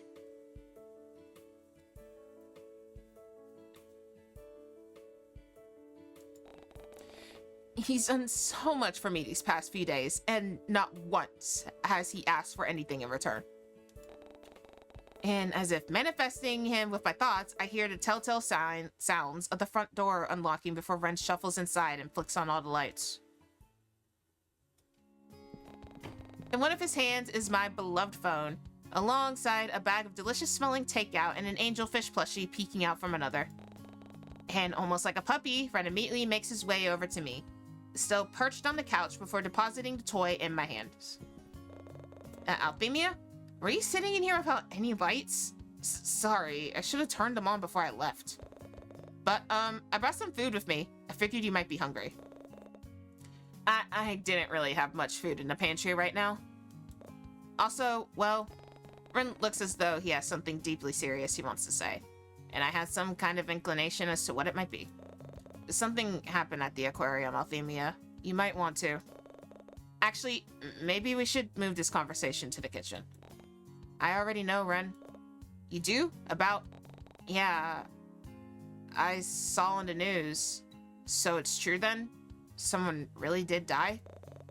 I didn't really stick around to find out once the first cop pulled up, but I don't know. Something doesn't add up. What do you mean? Ren looks conflicted with what he wants to say. I passed by that shark tank when I went to retrieve your phone, and well, I didn't exactly stop to look, but I didn't see any dead bodies in there. Look, I know we said some incriminating things today, but I swear, it wasn't serious, and Angel, I would never, I could tell that Ren was taking this hard with how he wouldn't meet my gaze and his shoulders seemed to shake. I wasn't the one who killed them. It's okay. I believe you. You do? It was like a weight was taken off of his shoulders. And without thinking, I find myself stepping closer to bring Ren into a comforting hug. I know you, Ren. You'd never hurt a fly. And I saw what happened on TV. They fell into the tank. The reporters say it was a self-inflicted accident. Man, you really are an angel. I can feel his hands clench around the back of my shirt before he pulls away with a forlorn expression. He attempts to put on a smile for my sake, though I could see right through it. Here, why don't we eat something to get our minds off this? Are you feeling up to it? I know this might be a lot for you to stomach right now. Yeah, some food might be nice. Great. Let me go get some plates so we can eat, then. As Ren lifts himself from the back of the sofa, he makes sure to hand my cell phone back to me as well, before heading off towards the kitchen. Now reunited with my beloved phone once more, I unlocked it and checked for any notifications. One update in particular lets me know that the security camera I ordered had been successfully delivered, and that alone makes me feel safe enough to return to my apartment, should I change my mind about staying here. With a satisfied hum, I quickly pocket my phone, lest I lose it again, and follow Ren into the kitchen. I watch as he turns on all the lights in there as well before he places the takeout on the countertop, and stops to sniff in the air. Uh-oh. What's that smell? Oh, crap. I almost forgot about the ink I hastily threw away in the trash. In retrospect, I probably should have flushed it down the toilet or something instead. Oh, about that, I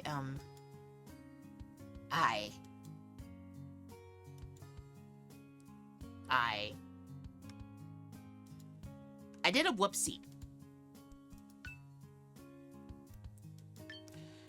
I figured it'd be best if I simply come clean. After all, Ren didn't deserve to be lied to, much less have a guest he trusted snoop through his belongings while he was away. Man, if only I could say the same thing about my stalker.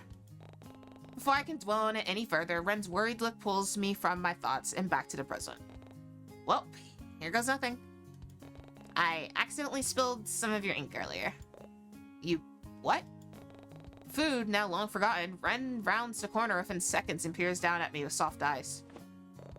Are you okay? It didn't stain you, did it? Let me see. He was still concerned about me? I watch as Ren reveals more of his hands from within his sleeves of his cardigan to hold and inspect my own. His blue eyes are full of concern as I feel the rough pads of his thumbs caress my skin. Once again, I'm reminded of the ring on his finger, and I can't help but ask. That ring, it must be special to you, huh? My ring? Ren follows my gaze to his hand before awkwardly pulling away and scratching at his jaw. Yes, it's a ring I made when I was younger. I'm surprised you noticed it. This ring, it means a lot to me. I don't know what I'd do if I lost it. It's very pretty. What about the one around your neck? That's... Ren clams up for a moment. I meekly reach out to touch it, and he stares down at me with wide, cautious eyes. His own fingers wrap around my wrist, though he makes no effort to remove my hand from his necklace. In fact, he only seems to hold them in place as he peers at me. Feigning confidence, I run my fingers across the cold metal of his ring and take in all the small details. Much like the ring of Ren's finger, the one around his neck also had a handmade feel to it. If the faint scratches and chips were anything to go by, though the craftsmanship was no less impressive. There also seems to be some kind of inscription inside the ring, but it was difficult for me to read due to the glare coming from the kitchen light. Part of me wants to pull it closer to get a better view, though I doubt it'd be a good idea to yank Ren down by his necklace, especially considering how he was already hunching over enough as it is. Still, I couldn't stop my budding curiosity from putting one of my fingers inside the ring to see if it fit. And almost immediately, Ren stumbles forward as his fingers gently squeeze my wrist. Do you want to try it on? Hello? Can I help you? Thor?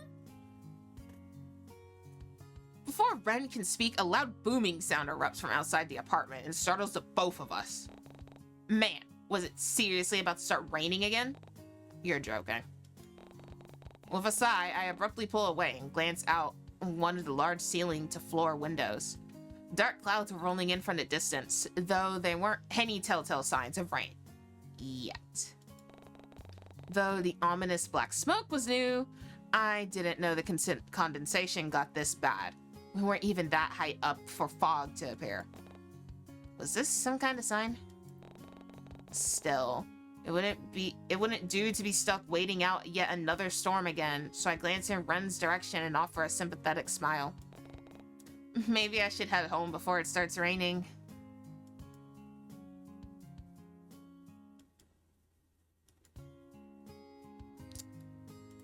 Okay. Let me go here. I'm already running out of saves! Everything is telling me not. But we're gonna stay tonight. And it's probably best for me to just wait out this storm somewhere safe. If Ren was willing, I wouldn't mind spending the night here. Actually, would it be okay if I crash at your place tonight? His gaze was still on the black smoke outside the window, and it took a gentle nudge and the mention of his name to get Ren's attention once more. Why is it I haven't done any... I mean, yes, of course, it's no problem. I'll go get your stuff set up right now. Here, go ahead and start eating while I go prepare your room. Thanks, Ren. It's great that I can rely on you for anything. Oh, that's new. That's a new sprite, all right. Oh. I mean, yeah, of course, you can rely on me to keep you safe. His cheeks immediately flushed at my words, but I could tell that something was still troubling him. Though before I get the chance to ask, he's already leaving the kitchen and meandering down the hallway. But just as Ren passes by the couch, I notice how his gaze shifts to his little art station hidden in a corner of the lounge room. And he casts a curious glance in my direction before taking a step towards it. Did you? Was that where you spilled the ink? Sorry, I didn't mean to. And it wasn't like I was going through your stuff. I only looked at the table, I promise. I see, so that explains why it's... With an unreadable expression, Ren switches from looking impassive to determined in a matter of seconds. He reaches for something on the table, though it was hard to see what it was from where I was sitting in the kitchen. You keep on eating. I'll join you shortly. And with that, he disappears into the darkness of his apartment. Oh, I'm in trouble now. Deciding there's no use in overthinking his eccentric reactions or dwelling over the fact that I got caught red-handed for being nosy, I pick up a fork and begin to dig into my food. The taste of something both sweet and savory floods my taste buds, and I let out a pleased hum. Man, was takeout always this good? It only takes 3 more modest bites before I practically scarfed down my meal. The flavor was immaculate, and I made a mental note to ask Ren what exactly he ordered the moment he returns. But now that I think about it, it'd been a while since he left, and Ren still hasn't come back yet. It'd surely been more than 20 minutes by now, and his food was starting to grow cold. Was he really mad after all? Or maybe he needed help? Whether or not it was the guilt still ebbing and flowing inside of me, I put my food aside and tried to locate the eccentric guy in his stupidly large apartment. Ooh, I'm in trouble.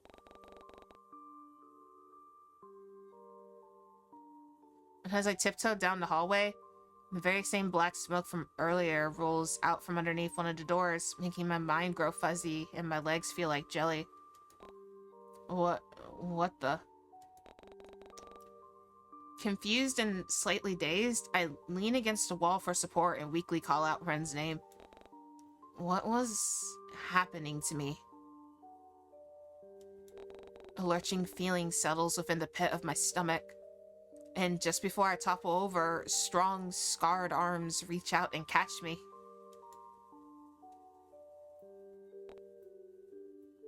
Uh-oh. Uh-oh.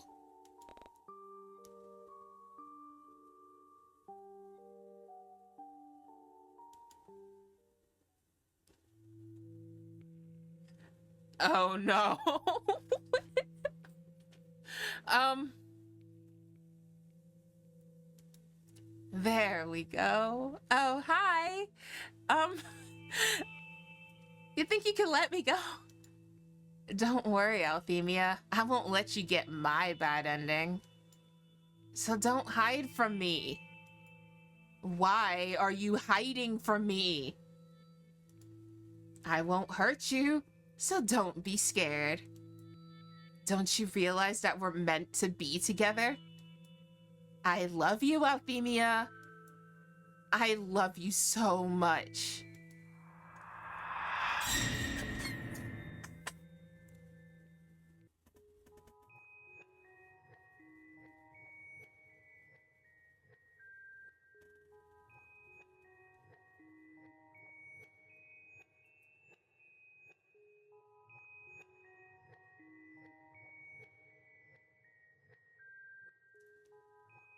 Okay, I fucked up.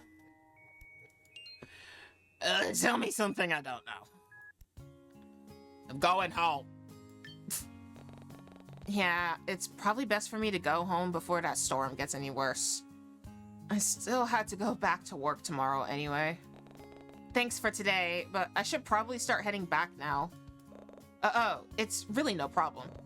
Here, why don't I put your food in another bag and drop you off? Are you sure? I don't want to be a bother. You'd never be a bother to me. Tapping the table, Ren pushes himself up and sets off to find something to put my takeout in. What did I do to deserve something as kind as Ren?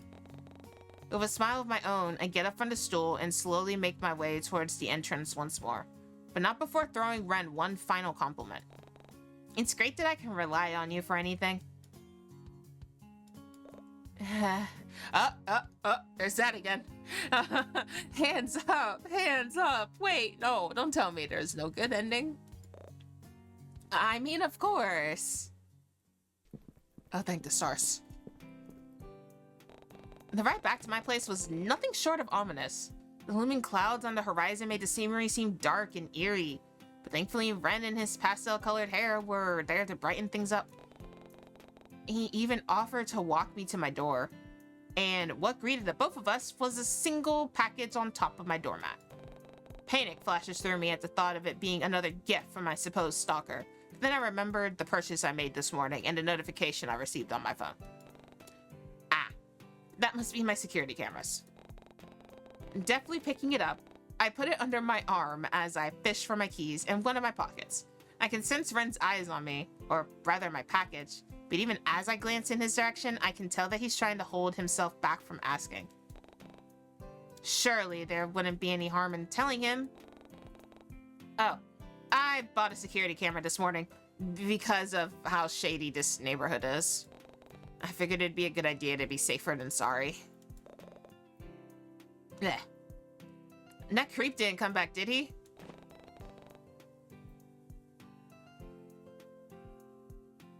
Without thinking, I drop my keys and slap a hand over Ren's mouth before cautiously looking over my shoulder.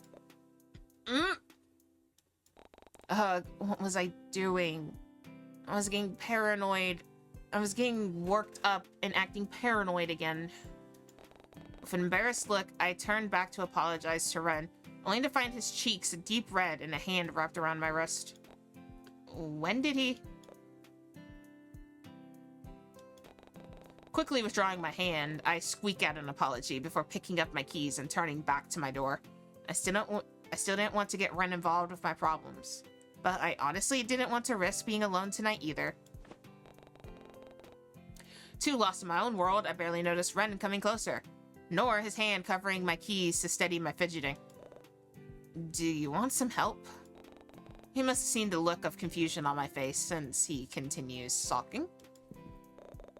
Setting up your cameras, I mean. I'm pretty good with tech. I guess you could say I'm a programmer of sorts. I'm sure I can figure it all out. Plus, it'd save you having to call someone to install them. He did have a point. And I'd honestly feel safer if I weren't alone tonight. Still, I'd been spending so much time with Ren lately, and I didn't want him to get fed up with me and my presence. Would it be a good idea?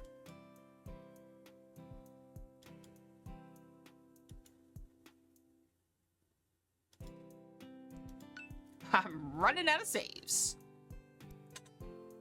Accept and let him stay tonight. Maybe it would be a good idea after all. Would you mind?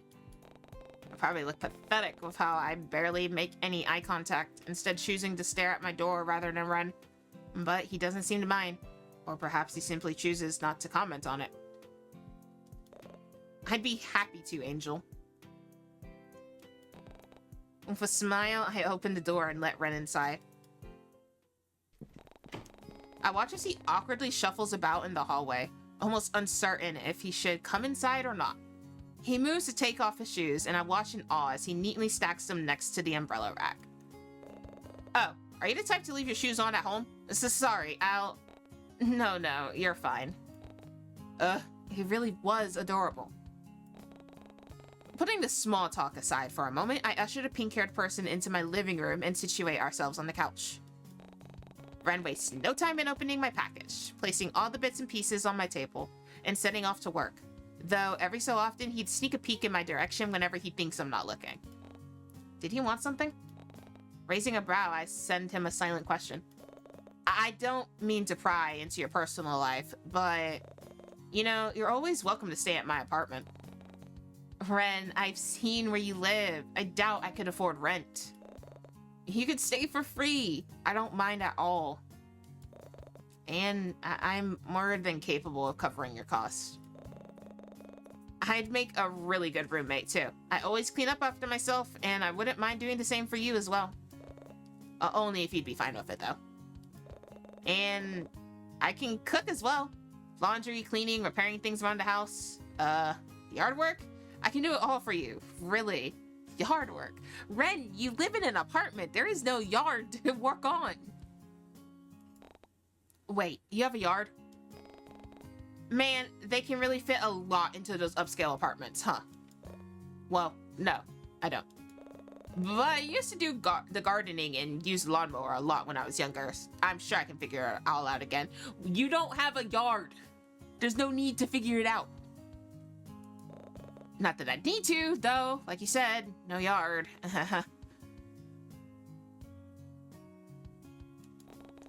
No offense, friend, but I can't imagine someone like you mowing grass. What was your first job as a teen? Before that, actually... Huh? Before that? You mean as a child? Maybe a bit younger? Younger? I mean, just kidding. Yeah, it was my first job as a teenager. Anyway, the point is, I'd be happy to let you stay at my place. Oh. Well, I really appreciate the offer, Ren, but I gotta tough this one out on my own. Uh-oh, if you say so. He goes quiet after that. Picking up the manual, Ren tries to busy himself with learning how to connect the cameras to my Wi-Fi, before tossing it aside and doing it his own way. Deciding not to get in the way, I curl up on the couch with my food and simply observe him. I won't lie. Watching Ren's hands deftly connect cables and unscrew plates was kind of attractive, but I wasn't about to say anything. And soon enough, the events of the evening slowly draw out as I start to feel the telltale signs of weariness take hold of me. I try my best to muffle my yawn before I glance up to the clock on my wall to read the time. Just past midnight. Dang, I hadn't realized we've been at this for so long. Tired? Ren's voice startles me, and I glance back to see that he had already put down the cameras and was reclining in his seat to fully look at me. Kinda. It's been a long day. You can head to bed if you want. I'll set this all up and lock up once I'm done. You're still going to go home after this? You want me to stay? Did I? Strange. Perhaps it was because we've been spending so much time together, but I'd somehow grown fond of Ren's presence. It was comforting to have him near. Though, I wasn't about to tell him that to him, so with an affirmative nod, I make the decision. Yeah, I do. Oh. Ren's grin practically reaches his ears as he laughs to himself. Okay. Sure. No problem. I can't help but playfully roll my eyes at his enthusiasm. He's so much like a puppy. Well then, why don't I get some pillows and blankets and we can camp out here for the night? Just like a sleepover? Duh, like the best. Sure. His toothy grin reminds me of my childhood days, back when I'd beg all the adults to let some of my friends from school stay the night.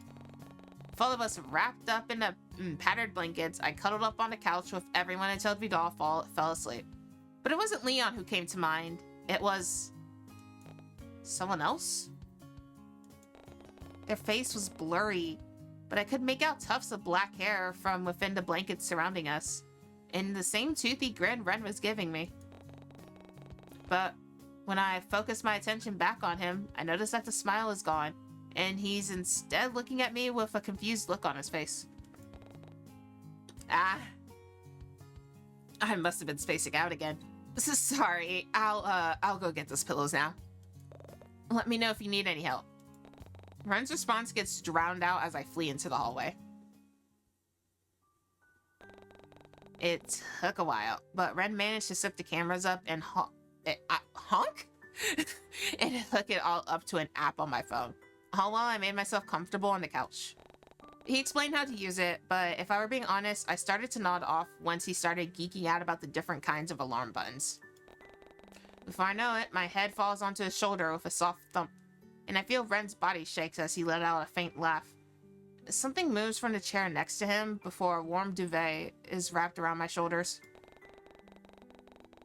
I can feel Ren pull me to the side before we both fall backwards onto the couch. His chest softens the blow, and with one of his hands gently threading through my hair, I slowly start to drift off. Nostalgia greets me once more, and before my consciousness fades away, I try to chase after the foggy memory that had been plaguing my brain as of late. Those 3 kids laughing and playing together near a lake. Who were they? And who was the one that stayed right by my side even after everyone else went home? Almost desperately, I try and recall their face, or any of their defining features, really. At this point, I take anything. But it's all for naught when I feel Ren's lips fall to the crown of my head to place a chaste kiss.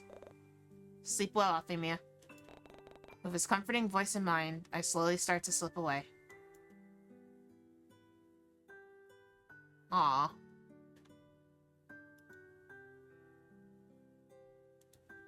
Aww. Okay. There were a few things I wanted to see. Where's the dark one?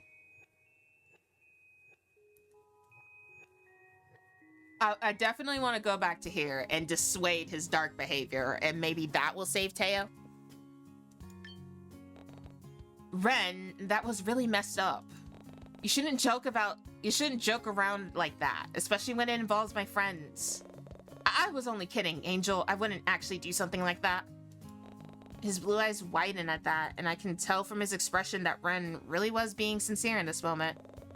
Sorry, it was a stupid thing to say. I won't ever do it again. Promise. Cross your heart and hope to death. No, I mean, wait. I really need to start thinking before I speak. Me and you both, Ren. I was partially to blame for setting Ren up like that, so I let him know by rolling my eyes and sending him a reassuring smile. Well, now that that's all sorted, I think we should leave the stingy storage closet. By now, don't you? Okay, I read this. I told her I wasn't interested in whatever she had to show me downstairs. You did?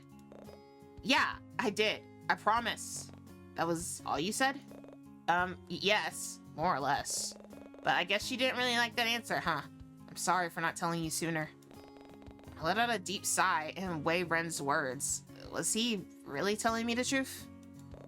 I swear I'm not interested in her, Angel. Okay,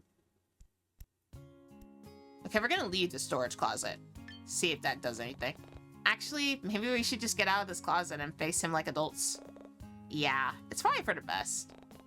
We wouldn't want to keep Eleanor waiting either. Yeah, we definitely wouldn't want that.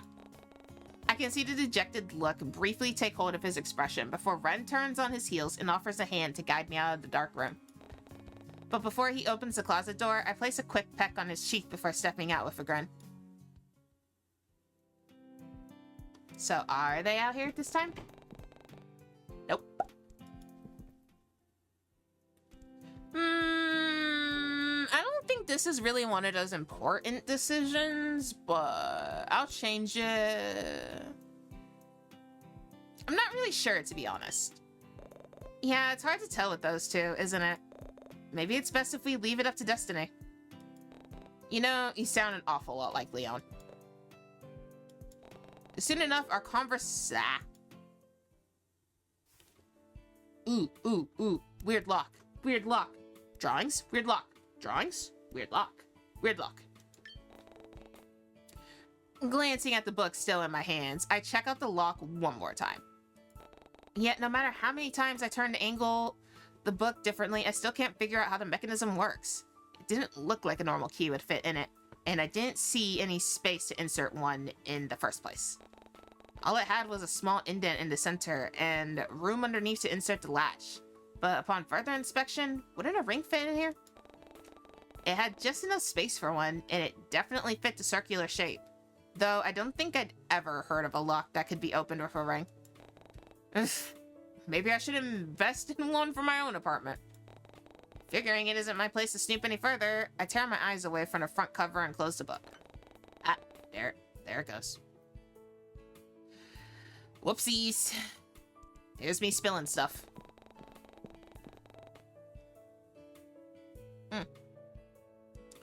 It looked like the upscale restaurant where Conan and my other co-workers held my welcome party. Everything still looks the same, except the main thing that holds my interest are the two people sitting in a quiet corner of the room. Oh? Was that Eleanor and Kiara? They seemed to be enjoying each other's company, given how they were both smiling and laughing at each other's jokes. Today's outing aside, it sure was good to see Eleanor having fun outside of our workplace. I hardly ever see her outside of the library, so it was nice to know that she was enjoying herself. The news reporter soon returns and continues on about some planned renovations happening at that restaurant, right before it switches to a pre-recorded broadcast about a recent murder in the city. The mere mention of new salvas had me curling in with disgust, and I had half a mind to change the channel or to turn the TV off altogether. Okay, I think I saved Teo. Seeing all of this recent talk of gore and murder on TV makes me feel... I'm not. I don't know. Curiosity's sakes, we'll come back to that later to see what the fuck it does, but no. Bleh. We saved Teo! I'm not.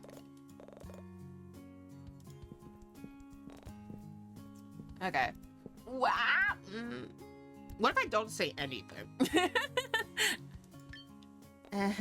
Figuring it's the best thing to do in this situation, I immediately clam up and inspect the threads of my shirt instead.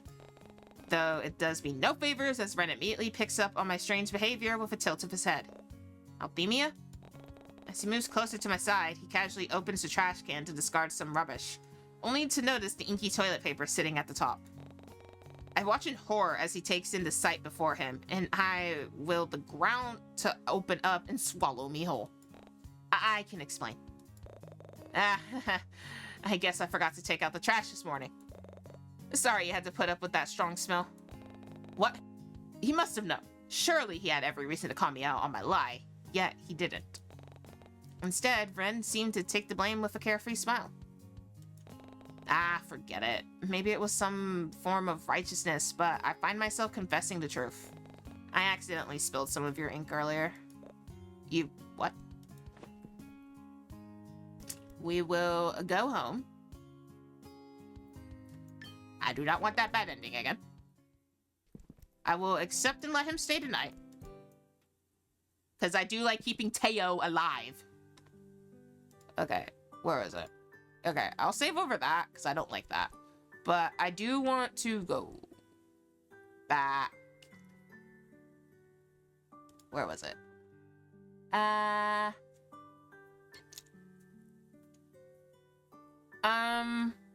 What?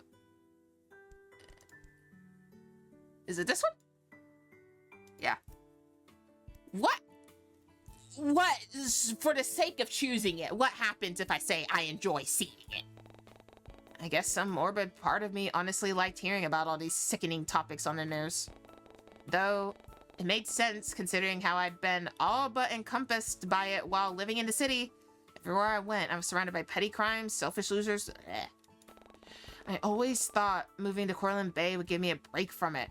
After all, everyone always says nothing bad happens here. But I guess I was wrong. But I suppose it wasn't all bad. Didn't we? Yeah. What?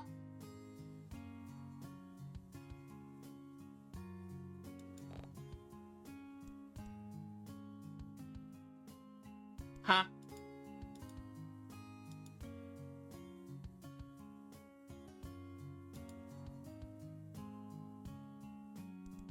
Oh, because this is where we... Yeah, okay. Yeah, it's fine. I was confused. This isn't where we save Teo. No, I was about to say. I was like, huh? Yeah. Sorry. Okay, I was curious. Was there anything else I was curious about?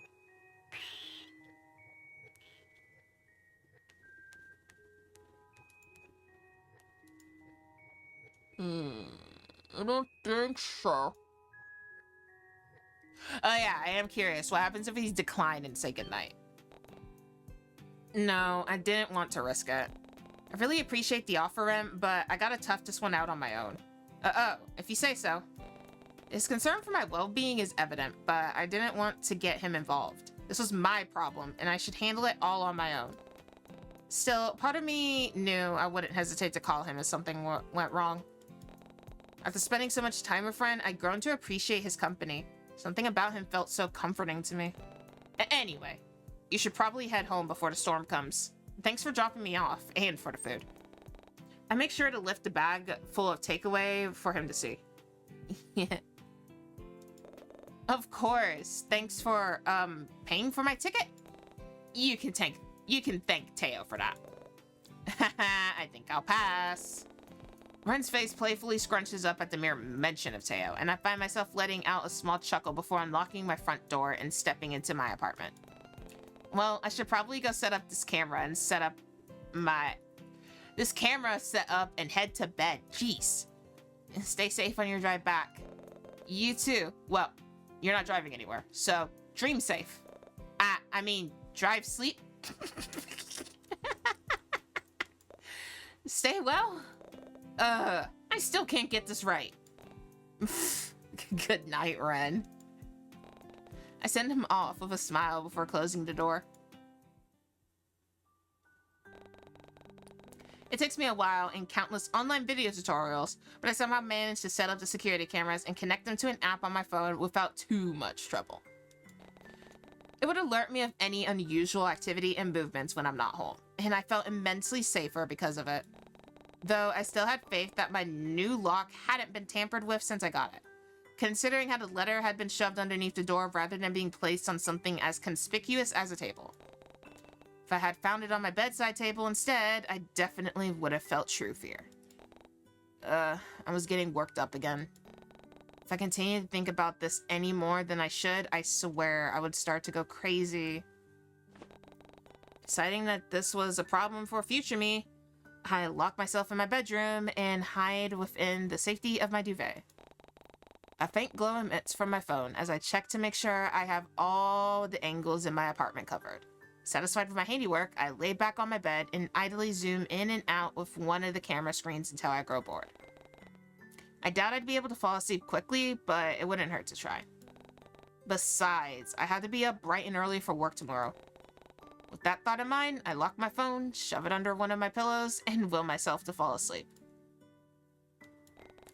Nostalgia greets me like an old friend, and before my consciousness fades away, I try to chase after the foggy memory that had been plaguing my brain as of late. Those three kids laughing and playing together near a lake. Who were they? And who was the one that stayed right by my side even after everyone else went home? Almost desperately, I try and recall their face, or any of their defining features, really. At this point, I'd take anything. The faintest recollection of the pudgy cheeks, twin pigtails, and a frowning expression swirls in my mind. But it slips away the moment I drift further into dreamland. Aw. That was also pretty cute. I think that's all? There was something I was a bit curious about. And, well, hang on. If it's nothing, I'll just cut it all out and we'll do our ending shenanigans. But I'm curious about it nonetheless, so be right back. So in my process of trying to figure something out, I got a different bad ending somehow. And this is the ending of day 2, because I read something in the Discord and I was curious if I could get the different bad ending for day 4, but I got a different bad ending for day 2. Are you all right? Don't overwork yourself, Althemia. Oh, I don't like where this is going. I should apologize. I didn't mean for this to happen. I should have helped you out more.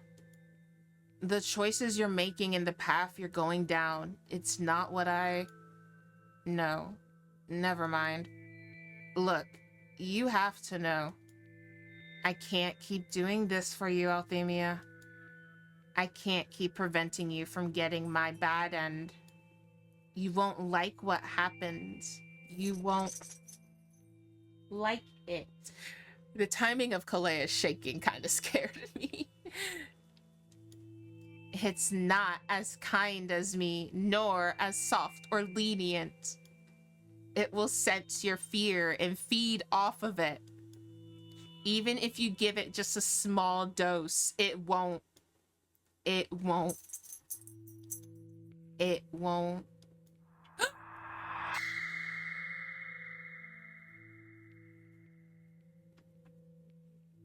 What did I just see? See? It's scary, and it won't hold back. It deserves to rot in here with me. It deserves to die.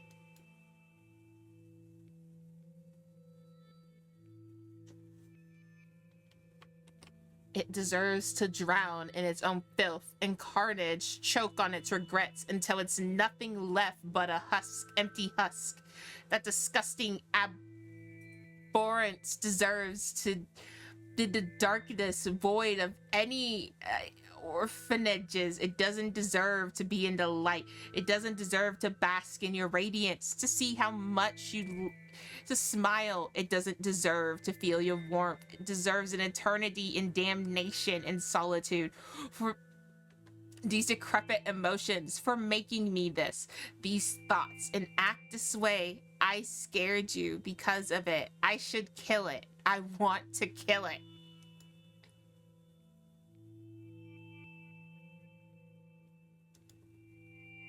I'm sorry. Did I scare you again? I can't help it. Being here for so long, everything takes a toll on you. It makes me feel this way.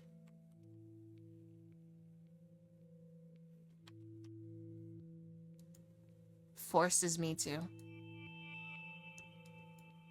I won't hurt you. Don't worry. I'll protect you from it. It doesn't deserve you, but I do.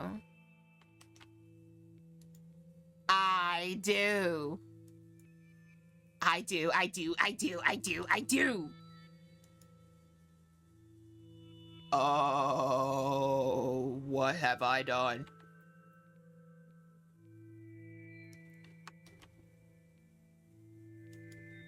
I love you, Althemia. I love you. More than it ever could. More than anyone ever can. They wouldn't do this for you. No one would. Only me. Your light. Your light doesn't deserve to be tarnished by what happens in here.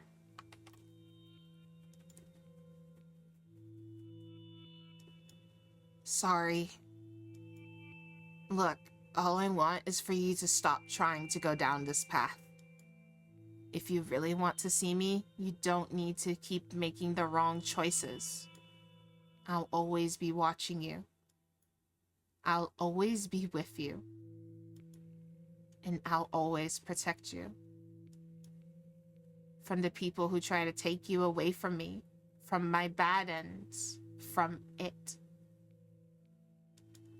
There's nothing that will keep me from you. But if you really want to continue meeting me here like this, I won't stop you. I'll hold back the inevitable, but just know, there will come a time when I won't be able to bring you back to this place again. There's a limit on how often I can.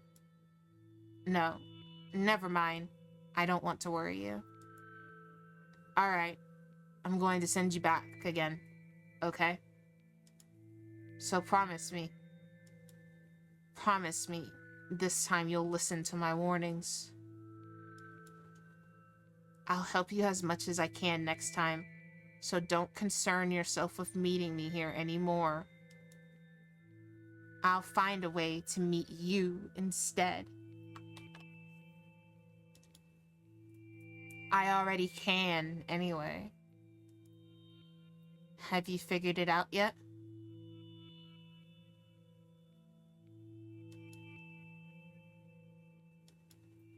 Promise me, Althemia. Promise that we won't meet here anymore.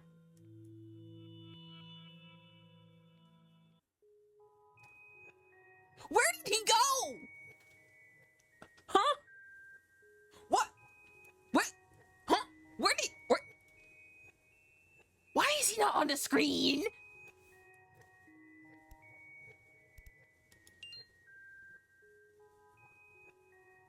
Hold that thought. Hold that thought. Hold that thought one more time. Okay, I kind of like closed my eyes before. I'm actually gonna watch it this time. I'm gonna watch it. Oh, it's gonna scare me. Man, what is that? I don't like it. I don't like that. I don't. Where did he go? I'm not over that. Okay, anyways. This is the end of day 4 of 14 days with you. I don't know if I broke the game and he just vanished, or maybe that's because I got the bad ending too many dang times. But I guess we shall find out when the game updates with the next day. This game's getting scary. It's getting scary. It's getting super duper scary. But anyways, I hope you love pups enjoyed this video, and I will see you guys in the next one. Don't forget, if you liked what you watched, click that like and subscribe button.